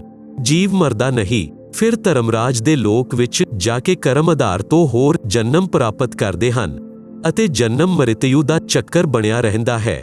ਉਪਰੋਕਤ 21ਵੇਂ ਬ੍ਰਹਿਮੰਡ ਵਿੱਚ ਸਾਹਮਣੇ ਲੱਗਾ ਤਾਲਾ ਬ੍ਰਹਮ ਯਾਨੀ ਕਾਲ ਕੇਵਲ ਆਪਣੇ ਆਹਾਰ ਵਾਲੇ ਪ੍ਰਾਣੀਆਂ ਦੇ ਲਈ ਕੁਝ ਛਿਣ ਦੇ ਲਈ ਖੋਲਦਾ ਹੈ। ਪੂਰਨ ਪਰਮਾਤਮਾ ਦੇ ਸਤਨਾਮ ਅਤੇ ਸਾਰਨਾਮ ਨਾਲ ਇਹ ਤਾਲਾ ਸਵੈਮ ਖੁੱਲ ਜਾਂਦਾ ਹੈ। ਐਸੇ ਕਾਲ ਦਾ ਜਾਲ ਪੂਰਨ ਪਰਮਾਤਮਾ ਕਬੀਰਦੇਵ ਯਾਨੀ ਕਬੀਰ ਸਾਹਿਬ ਨੇ ਸਵੈਮ ਹੀ ਆਪਣੇ ਨਿੱਜੀ ਭਗਤ ਧਰਮਦਾਸ ਜੀ ਨੂੰ ਸਮਝਾਇਆ। ਪਰਬ੍ਰਹਮ ਦੇ 7 ਸੰਖ ਬ੍ਰਹਿਮੰਡ ਦੀ ਸਥਾਪਨਾ ਕਬੀਰ ਪਰਮੇਸ਼ਵਰ ਯਾਨੀ ਕਬੀਰਦੇਵ ਨੇ ਅੱਗੇ ਦੱਸਿਆ ਹੈ ਕਿ ਪਰਬ੍ਰਹਮ ਯਾਨੀ ਅਕਸ਼ਰ ਪੁਰਸ਼ ਨੇ ਆਪਣੇ ਕਾਰਜ ਵਿੱਚ ਗਫਲਤ ਕੀਤੀ, ਕਿਉਂਕਿ ਇਹ ਮਾਨਸਰੋਵਰ ਵਿੱਚ ਸੌ ਗਿਆ ਅਤੇ ਜਦੋਂ ਪਰਮੇਸ਼ਵਰ ਯਾਨੀ ਮੈਂ ਅਰਥਾਤ ਕਬੀਰ ਸਾਹਿਬ ਨੇ ਉਸ ਸਰੋਵਰ ਵਿੱਚ ਇੱਕ ਕੰਡਾ ਛੱਡਿਆ ਤਾਂ ਅਕਸ਼ਰ ਪੁਰਸ਼ ਯਾਨੀ ਪਰਬ੍ਰਹਮ ਨੇ ਉਸ ਨੂੰ ਕ੍ਰੋਧ ਨਾਲ ਦੇਖਿਆ। ਇਹਨਾਂ ਦੋਨਾਂ ਅਪਰਾਧਾਂ ਕਾਰਨ ਇਹ ਵੀ ਸਤਲੋਕ ਵਿੱਚ ਰਹਿਣ ਯੋਗ ਨਹੀਂ ਰਿਹਾ। ਹੋਰ ਕਾਰਨ ਅਕਸ਼ਰ ਪੁਰਸ਼ ਯਾਨੀ ਪਰਬ੍ਰਹਮ ਆਪਣੇ ਸਾਥੀ ਬ੍ਰਹਮ ਯਾਨੀ ਸ਼ਰ ਪੁਰਸ਼ ਦੀ ਵਿਯੋਗ ਵਿੱਚ ਵਿਆਕੁਲ ਹੋ ਕੇ ਪਰਮ ਪਿਤਾ ਪਰਮਾਤਮਾ ਕਬੀਰਦੇਵ ਯਾਨੀ ਕਬੀਰ ਪਰਮੇਸ਼ਵਰ ਦੀ ਯਾਦ ਭੁੱਲ ਕੇ ਉਸ ਨੂੰ ਯਾਦ ਕਰਨ ਲੱਗਾ ਅਤੇ ਸੋਚਿਆ ਕਿ ਛਰ ਪੁਰਸ਼ ਯਾਨੀ ਬ੍ਰਹਮ ਤਾਂ ਬਹੁਤ ਆਨੰਦ ਮਨਾ ਰਿਹਾ ਹੋਵੇਗਾ, ਮੈਂ ਪਿੱਛੇ ਰਹਿ ਗਿਆ। ਅਤੇ ਹੋਰ ਕੁਝ ਆਤਮਾਵਾਂ ਜੋ ਪਰਬ੍ਰਹਮ ਦੇ ਨਾਲ 7 ਸੰਖ ਬ੍ਰਹਿਮੰਡਾਂ ਵਿੱਚ ਜਨਮ ਮ੍ਰਿਤਯੂ ਦਾ ਕਰਮਦੰਡ ਭੋਗ ਰਹੀਆਂ ਹਨ, ਉਹਨਾਂ ਆਤਮਾਵਾਂ ਦੀ ਵਿਯੋਗ ਦੀ ਯਾਦ ਵਿੱਚ ਗਵਾਚ ਗਈ, ਜੋ ਬ੍ਰਹਮ ਯਾਨੀ ਕਾਲ ਦੇ ਨਾਲ 21 ਬ੍ਰਹਿਮੰਡਾਂ ਵਿੱਚ ਫਸੀਆਂ ਹਨ ਅਤੇ ਪੂਰਨ ਪਰਮਾਤਮਾ ਸੁਖਦਾਈ ਕਬੀਰਦੇਵ ਦੀ ਯਾਦ ਭੁੱਲਾ ਦਿੱਤੀ। ਪਰਮੇਸ਼ਵਰ ਕਬੀਰਦੇਵ ਦੇ ਵਾਰ-ਵਾਰ ਸਮਝਾਉਣ ਤੇ ਵੀ ਆਸਥਾ ਘੱਟ ਨਹੀਂ ਹੋਈ। ਆਪ ਜੀ ਸੁਣ ਰਹੇ ਹੋ ਜਗਤ ਗੁਰੂ ਤੱਤਵਦਰਸ਼ੀ ਸੰਤ ਰਾਮਪਾਲ ਜੀ ਮਹਾਰਾਜ ਦੁਆਰਾ ਲਿਖਤ ਕਿਤਾਬ ਜੀਨੇ ਕੀ ਰਾਹ ਦਾ ਪੰਨਾ ਨੰਬਰ 275। ਅਕਸ਼ਰ ਪੁਰਸ਼ ਯਾਨੀ ਪਰਬ੍ਰਹਮ ਨੇ ਸੋਚਿਆ ਕਿ ਮੈਂ ਵੀ ਅਲੱਗ ਸਥਾਨ ਪ੍ਰਾਪਤ ਕਰਾਂ ਤਾਂ ਚੰਗਾ ਰਹੇ। ਇਹ ਸੋਚ ਕੇ ਰਾਜ ਪ੍ਰਾਪਤੀ ਦੀ ਇੱਛਾ ਲਈ ਸਹਿਜ ਧਿਆਨ ਆਰੰਭ ਕਰ ਦਿੱਤਾ। ਇਸੇ ਪ੍ਰਕਾਰ ਹੋਰ ਆਤਮਾਵਾਨ ਨੇ ਜੋ ਪਰਬ੍ਰਹਮ ਦੇ 7 ਸੰਖ ਬ੍ਰਹਿਮੰਡਾਂ ਵਿੱਚ ਫਸੀਆਂ ਹਨ, ਸੋਚਿਆ ਕਿ ਜੋ ਬ੍ਰਹਮ ਦੇ ਨਾਲ ਆਤਮਾਵਾਨ ਗਈਆਂ ਹਨ ਉਹ ਤਾਂ ਉੱਥੇ ਮੌਜ ਮਸਤੀ ਮਨਾਉਣਗੇ, ਅਸੀਂ ਪਿੱਛੇ ਰਹਿ ਗਏ। ਪਰ ਬ੍ਰਹਮ ਦੇ ਮਨ ਵਿੱਚ ਇਹ ਧਾਰਨਾ ਬਣੀ ਕਿ ਛਰ ਪੁਰਸ਼ ਅਲੱਗ ਬਹੁਤ ਸੁਖੀ ਹੋਵੇਗਾ। ਇਹ ਵਿਚਾਰ ਕਰ ਅੰਤਰ-ਆਤਮਾ ਤੋਂ ਭਿੰਨ ਸਥਾਨ ਪ੍ਰਾਪਤੀ ਦੀ ਠਾਣ ਲਈ। ਪਰ ਬ੍ਰਹਮ ਯਾਨੀ ਅਕਸ਼ਰ ਪੁਰਸ਼ ਨੇ ਹਠ ਯੋਗ ਨਹੀਂ ਕੀਤਾ, ਪਰੰਤੂ ਕੇਵਲ ਅਲੱਗ ਰਾਜ ਪ੍ਰਾਪਤੀ ਦੇ ਲਈ ਸਹਿਜ ਧਿਆਨ ਯੋਗ ਵਿਸ਼ੇਸ਼ ਕਸਕ ਦੇ ਨਾਲ ਕਰਦਾ ਰਿਹਾ। ਅਲੱਗ ਸਥਾਨ ਪ੍ਰਾਪਤ ਕਰਨ ਦੇ ਲਈ ਪਾਗਲਾਂ ਦੀ ਤਰ੍ਹਾਂ ਵਿਚਰਨੇ ਲੱਗਾ। ਖਾਣਾ ਪੀਣਾ ਵੀ ਤਿਆਗ ਦਿੱਤਾ। ਹੋਰ ਕੁਝ ਆਤਮਾਵਾਨ ਜੋ ਪਹਿਲੇ ਕਾਲ ਬ੍ਰਹਮ ਦੇ ਨਾਲ ਗਈਆਂ ਆਤਮਾਵਾਨ ਦੇ ਪ੍ਰੇਮ ਵਿੱਚ ਬੇਚੈਨ ਸੀ, ਉਹ ਅਕਛਰ ਪੁਰਸ਼ ਦੇ ਵੈਰਾਗ ਤੇ ਆਸ਼ਕਤ ਹੋ ਕੇ ਉਸ ਨੂੰ ਚਾਹੁਣ ਲੱਗੀਆਂ। ਪੂਰਨ ਪ੍ਰਭੂ ਦੇ ਪੁੱਛਣ ਤੇ ਅਲੱਗ ਸਥਾਨ ਮੰਗਿਆ ਅਤੇ ਕੁਝ ਹੰਸ ਆਤਮਾਵਾਨ ਦੇ ਲਈ ਵੀ ਜਾਚਨਾ ਕੀਤੀ। ਉਦੋਂ ਕਬੀਰਦੇਵ ਨੇ ਕਿਹਾ ਕਿ ਜੋ ਆਤਮਾ ਆਪ ਦੇ ਨਾਲ ਸਵੈ ਇੱਛਾ ਨਾਲ ਜਾਣਾ ਚਾਹੇ ਉਸ ਨੂੰ ਭੇਜ ਦਿੰਦਾ ਹਾਂ।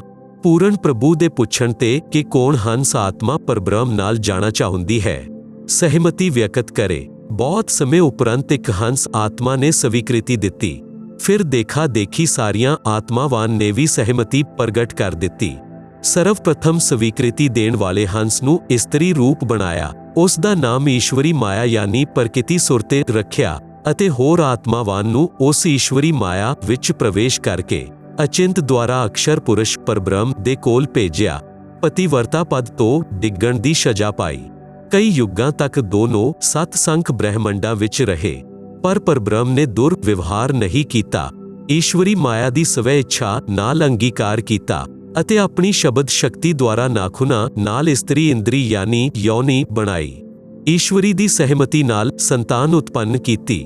ਇਸ ਲਈ ਪਰਬ੍ਰਹਮ ਦੇ ਲੋਕ ਯਾਨੀ ਸੱਤ ਸ਼ੰਖ ਬ੍ਰਹਿਮੰਡਾਂ ਦੇ ਪ੍ਰਾਣੀਆਂ ਨੂੰ ਤਪਤਸ਼ਿਲਾ ਦਾ ਕਸ਼ਟ ਨਹੀਂ ਹੈ ਅਤੇ ਉੱਥੇ ਪਸ਼ੂ ਪੰਛੀ ਵੀ ਬ੍ਰਹਮਲੋਕ ਦੇ ਦੇਵਤਿਆਂ ਤੋਂ ਵੀ ਚੰਗੇ ਚਰਿੱਤਰ ਯੁਕਤ ਹਨ। ਉਮਰ ਵੀ ਬਹੁਤ ਲੰਬੀ ਹੈ, ਪਰੰਤੂ ਜਨਮ ਮਰਨ ਕਰਮ ਆਧਾਰ ਤੇ ਕਰਮ ਫਲ ਅਤੇ ਪਰਿਸ਼ਰਮ ਕਰਕੇ ਹੀ ਉਦਰ ਪੂਰਤੀ ਹੁੰਦੀ ਹੈ। ਸਵਰਗ ਅਤੇ ਨਰਕ ਵੀ ਐਸੇ ਹੀ ਬਣੇ ਹਨ। ਪਰਬ੍ਰਹਮ ਯਾਨੀ ਅਕਸ਼ਰ ਪੁਰਸ਼ ਨੂੰ ਸੱਤ ਸ਼ੰਖ ਬ੍ਰਹਿਮੰਡ ਉਸ ਦੇ ਸਹਿਜ ਸਮਾਧੀ ਦੇ ਅਭਿਆਸ ਦੀ ਇੱਛਾ ਰੂਪੀ ਭਗਤੀ ਦੀ ਕਮਾਈ ਦੇ ਰੂਪ ਵਿੱਚ ਪ੍ਰਦਾਨ ਕੀਤਾ ਅਤੇ ਸਤਲੋਕ ਤੋਂ ਭਿੰਨ ਸਥਾਨ ਤੇ ਗੋਲਾਕਾਰ ਪਰਿਧੀ ਵਿੱਚ ਬੰਦ ਕਰਕੇ ਸੱਤ ਸੰਖ ਬ੍ਰਹਿਮੰਡਾਂ ਸਹਿਤ ਅਕਸ਼ਰ ਬ੍ਰਹਮ ਅਤੇ ਈਸ਼ਵਰੀ ਮਾਇਆ ਨੂੰ ਨਿਸ਼ਕਾਸ਼ਿਤ ਕਰ ਦਿੱਤਾ।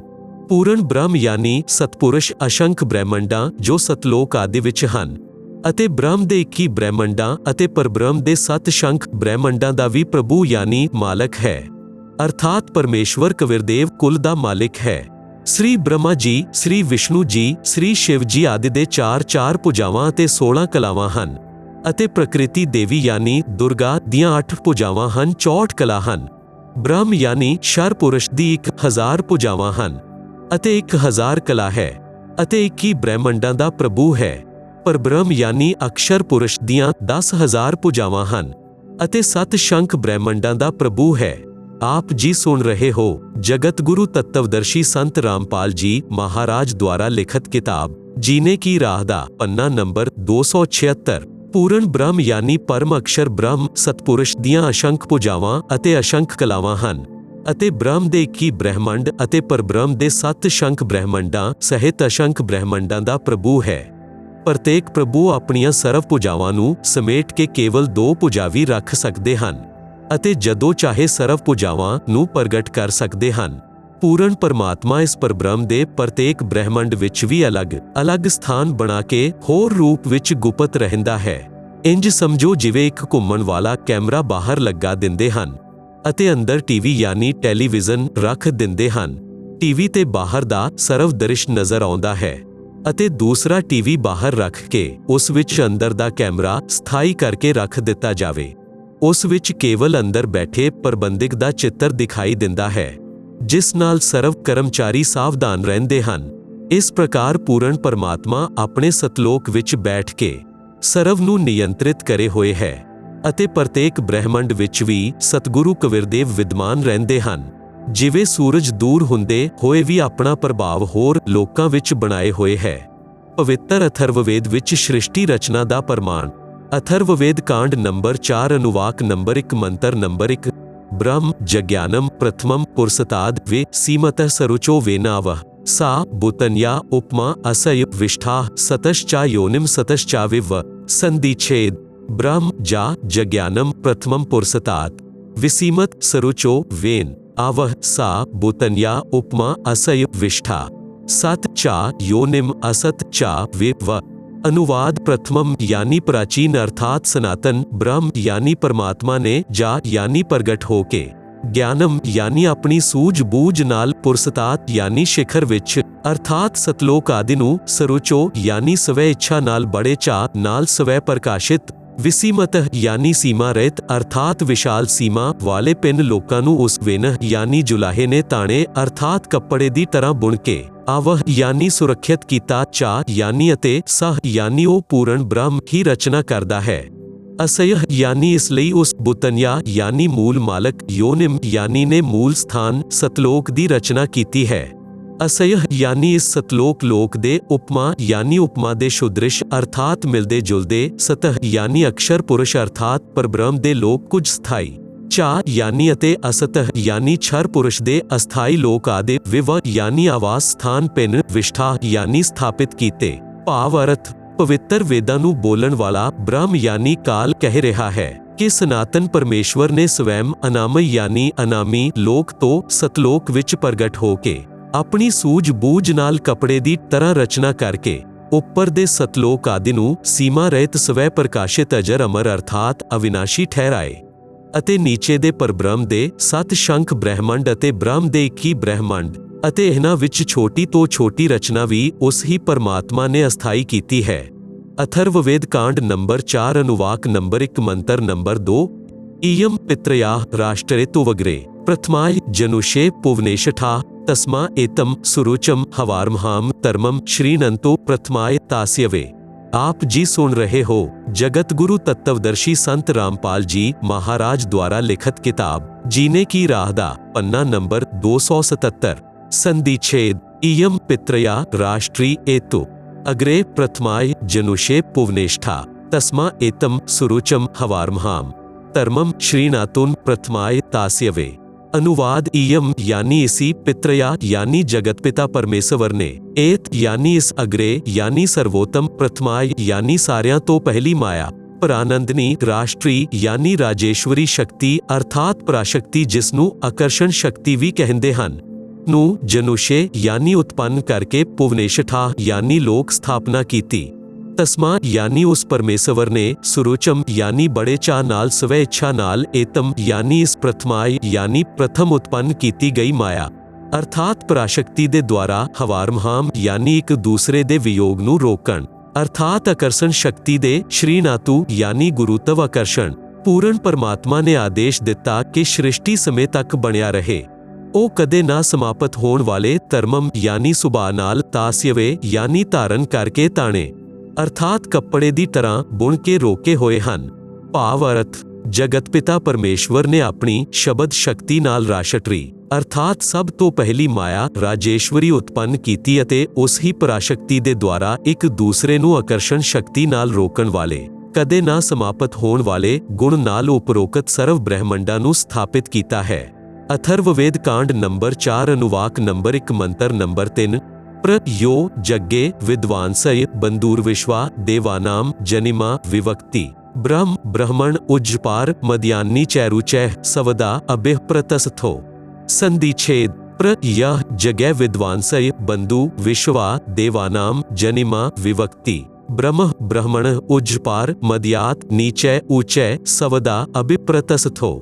अनुवाद प्र यानी सर्वप्रथम, देवानाम यानी देवतावान अते ब्रह्मंडां दी जगह यानी उत्पत्ति दे ज्ञान नू, विद्वांस यानी जग्यासु भगत दा, यह यानी जो बंधु यानी वास्तविक साथी पूर्ण परमात्मा ही अपने निज सेवक नू, जनिमा यानी अपने द्वारा सिरजन कीते होए नू, विवकित यानी स्वै ही ठीक ठाक विस्तार पूर्वक दसदा है कि ब्रह्मण यानी पूर्ण परमात्मा ने, मध्यात यानी अपने मद तो अर्थात शब्द शक्ति नाल, ब्रह्म यानी ब्रह्म क्षर पुरुष अर्थात काल नू, उज्जपार यानी उत्पन्न करके, विश्वा यानी सारे संसार नू अर्थात सर्व लोकां नू, ऊचै यानी ऊपर सतलोक आदि, नीचै यानी नीचे पर ब्रह्म अते ब्रह्म दे सारे ब्रह्मंड, सवदा यानी अपनी धारण करन वाली, अभिह यानी आकर्षण शक्ति तो, प्रतस्थो यानी दोनां नू अच्छी तरह स्थित कीता। भाव अर्थ पूर्ण परमात्मा ही अपने द्वारा रची सृष्टि दा ज्ञान अते सर्व आत्मावान दी उत्पत्ति दा ज्ञान अपने निजी दास नू स्वै ही सही दसदा है ਕਿ ਪੂਰਨ ਪਰਮਾਤਮਾ ਨੇ ਆਪਣੇ ਮਦ ਅਰਥਾਤ ਆਪਣੇ ਸਰੀਰ ਤੋਂ ਆਪਣੀ ਸ਼ਬਦ ਸ਼ਕਤੀ ਨਾਲ ਬ੍ਰਹਮ ਯਾਨੀ ਸ਼ਰ ਪੁਰਸ਼ ਕਾਲ ਦੀ ਉਤਪੱਤੀ ਕੀਤੀ ਅਤੇ ਸਰਵ ਬ੍ਰਹਿਮੰਡਾਂ ਨੂੰ ਉੱਪਰ ਸਤਲੋਕ, ਅਲਖ ਲੋਕ, ਅਗਮ ਲੋਕ, ਅਨਾਮੀ ਲੋਕ ਆਦਿ ਅਤੇ ਨੀਚੇ ਪਰਬ੍ਰਹਮ ਦੇ 7 ਸ਼ੰਖ ਬ੍ਰਹਿਮੰਡ ਅਤੇ ਬ੍ਰਹਮ ਦੇ 21 ਬ੍ਰਹਿਮੰਡਾਂ ਨੂੰ ਆਪਣੀ ਧਾਰਨ ਕਰਨ ਵਾਲੀ ਆਕਰਸ਼ਣ ਸ਼ਕਤੀ ਨਾਲ ਰੋਕਿਆ ਹੋਇਆ ਹੈ। ਜਿਵੇਂ ਪੂਰਨ ਪਰਮਾਤਮਾ ਕਬੀਰ ਪਰਮੇਸ਼ਵਰ ਯਾਨੀ ਕਬੀਰਦੇਵ ਨੇ ਆਪਣੇ ਨਿੱਜੀ ਸੇਵਕ ਅਰਥਾਤ ਸਖਾ ਸ੍ਰੀ ਧਰਮਦਾਸ ਜੀ, ਆਦਰਣੀਏ ਗਰੀਬਦਾਸ ਜੀ ਆਦਿ ਨੂੰ ਆਪਣੇ ਦੁਆਰਾ ਰਚੀ ਸ੍ਰਿਸ਼ਟੀ ਦਾ ਗਿਆਨ ਸਵੈਮ ਹੀ ਦੱਸਿਆ। आप जी सुन रहे हो जगत गुरु तत्वदर्शी संत रामपाल जी महाराज द्वारा लिखित किताब जीने की राह दा पन्ना नंबर 278। उपरोक्त वेद मंत्र भी ਇਹ ਸਮਰਥਨ ਕਰ ਰਿਹਾ ਹੈ।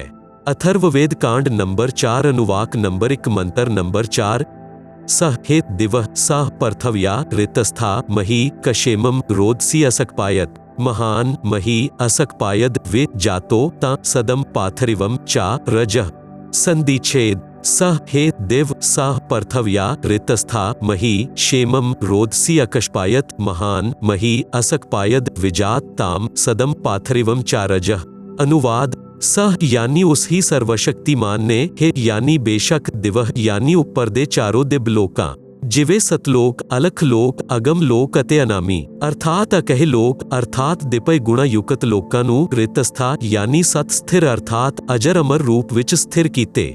ਸਹ ਯਾਨੀ ਉਹਨਾਂ ਦੇ ਸਮਾਨ, ਪਰਥਵਿਆ ਯਾਨੀ ਨੀਚੇ ਦੇ ਸਰਵ ਲੋਕ ਜਿਵੇਂ ਪਰਬ੍ਰਹਮ ਦੇ 7 ਸ਼ੰਖ ਅਤੇ ਬ੍ਰਹਮ ਕਾਲ ਦੇ 21 ਬ੍ਰਹਿਮੰਡ, ਮਹੀ ਯਾਨੀ ਪ੍ਰਿਥਵੀ ਤੱਤਵ ਤੋਂ, ਕਸ਼ੇਮਮ ਯਾਨੀ ਸੁਰੱਖਿਆ ਦੇ ਨਾਲ, ਅਸਕਪਾਇਤ ਯਾਨੀ ਠਹਿਰਾਇਆ, ਰੋਦਸੀ ਯਾਨੀ ਆਕਾਸ਼ ਤੱਤਵ ਅਤੇ ਪ੍ਰਿਥਵੀ ਤੱਤਵ ਦੋਨਾਂ ਤੋਂ ਉੱਪਰ ਨੀਚੇ ਦੇ ਬ੍ਰਹਿਮੰਡਾਂ ਨੂੰ ਉਸੇ ਜਿਵੇਂ ਆਕਾਸ਼ ਇੱਕ ਸੂਖਸ਼ਮ ਤੱਤ ਹੈ, ਆਕਾਸ਼ ਦਾ ਗੁਣ ਸ਼ਬਦ ਹੈ। ਪੂਰਨ ਪਰਮਾਤਮਾ ਨੇ ਉੱਪਰ ਦੇ ਲੋਕ ਸ਼ਬਦ ਰੂਪ ਵਿੱਚ ਰਚੇ ਜੋ ਤੇਜ ਪੁੰਜ ਦੇ ਬਣਾਏ ਹਨ ਅਤੇ ਨੀਚੇ ਦੇ ਪਰਬ੍ਰਹਮ ਅਕਸ਼ਰ ਪੁਰਸ਼ ਯਾਨੀ ਦੇ ਸਪਤ ਸ਼ੰਖ ਬ੍ਰਹਿਮੰਡ ਅਤੇ ਬ੍ਰਹਮ ਛਰ ਪੁਰਸ਼ ਦੇ 21 ਬ੍ਰਹਿਮੰਡਾਂ ਨੂੰ ਪ੍ਰਿਥਵੀ ਤੱਤਵ ਤੋਂ ਅਸਥਾਈ ਰਚਿਆ।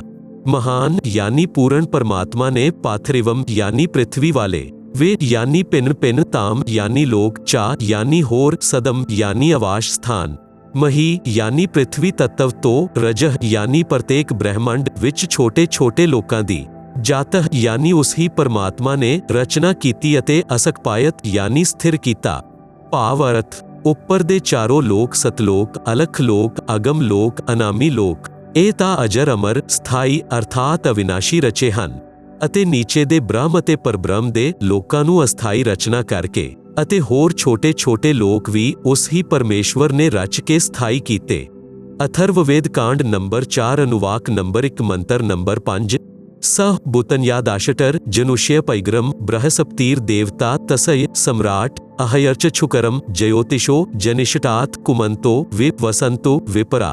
संधिच्छेद सह बुतन्यात आष्टर जनुषेह अबे अग्रम बृहस्पतिः देवता तसय सम्राट अहयात शुकरम जयोतिष जनिषट अथ कुमंत वि वसंतु विपरा। अनुवाद सह यानी उस ही, बुतन्यात यानी मूल मालिक तो, अभ्यग्रम यानी सर्वप्रथम वाले, सतलोक स्थान उत्ते, आष्ट यानी अष्टंगी माया दुर्गा अर्थात प्रकृति देवी, जनुषेह यानी उत्पन्न हुई क्योंकि नीचे दे परब्रह्म ਅਤੇ ਬ੍ਰਹਮ ਲੋਕਾਂ ਦਾ ਪ੍ਰਥਮ ਸਥਾਨ ਸਤਲੋਕ ਹੈ। ਇਹ ਤੀਸਰਾ ਧਾਮ ਵੀ ਕਹਿਲਾਉਂਦਾ ਹੈ। ਤਸਯ ਯਾਨੀ ਇਸ ਦੁਰਗਾ ਦਾ ਵੀ ਮਾਲਿਕ ਇਹ, ਸਮਰਾਟ ਯਾਨੀ ਰਾਜਾਦਿਰਾਜ, ਬ੍ਰਹਸਪਤਿ ਯਾਨੀ ਸਭ ਤੋਂ ਵੱਡਾ ਪਤੀ ਅਤੇ ਜਗਤ ਗੁਰੂ ਦੇਵਤਾ ਯਾਨੀ ਪਰਮੇਸ਼ਵਰ ਹੈ। ਯਤ ਯਾਨੀ ਜਿਸ ਤੋਂ ਅਹ ਯਾਨੀ ਸਭ ਦਾ ਵਿਯੋਗ ਹੋਇਆ। ਅਥ ਯਾਨੀ ਇਸ ਦੇ ਬਾਅਦ, ਜਯੋਤਿਸ਼ ਯਾਨੀ ਜਯੋਤੀ ਰੂਪ ਨਿਰੰਜਨ ਅਰਥਾਤ ਕਾਲ ਦੇ, ਸ਼ੁਕਰਮ ਯਾਨੀ ਵੀਰਜ ਅਰਥਾਤ ਬੀਜ ਸ਼ਕਤੀ ਨਾਲ, ਜਨਿਸ਼ਟ ਯਾਨੀ ਦੁਰਗਾ ਦੇ ਉਦਰ ਤੋਂ ਉਤਪੰਨ ਹੋ ਕੇ, ਵਿਪਰਾ ਯਾਨੀ ਭਗਤ ਆਤਮਾਵਾ, ਵੇ ਯਾਨੀ ਅਲੱਗ ਤੋਂ, ਕੁਮੰਤਹ ਯਾਨੀ ਮਨੁੱਖ ਲੋਕ ਅਤੇ ਸਵਰਗ ਲੋਕ ਵਿੱਚ ਜੋਤੀ ਨਿਰੰਜਨ ਦੇ ਆਦੇਸ਼ ਨਾਲ ਦੁਰਗਾ ਨੇ ਕਿਹਾ ਵਸੰਤੂ ਯਾਨੀ ਨਿਵਾਸ ਕਰੋ ਅਰਥਾਤ ਉਹ ਨਿਵਾਸ ਕਰਨ ਲੱਗੀ।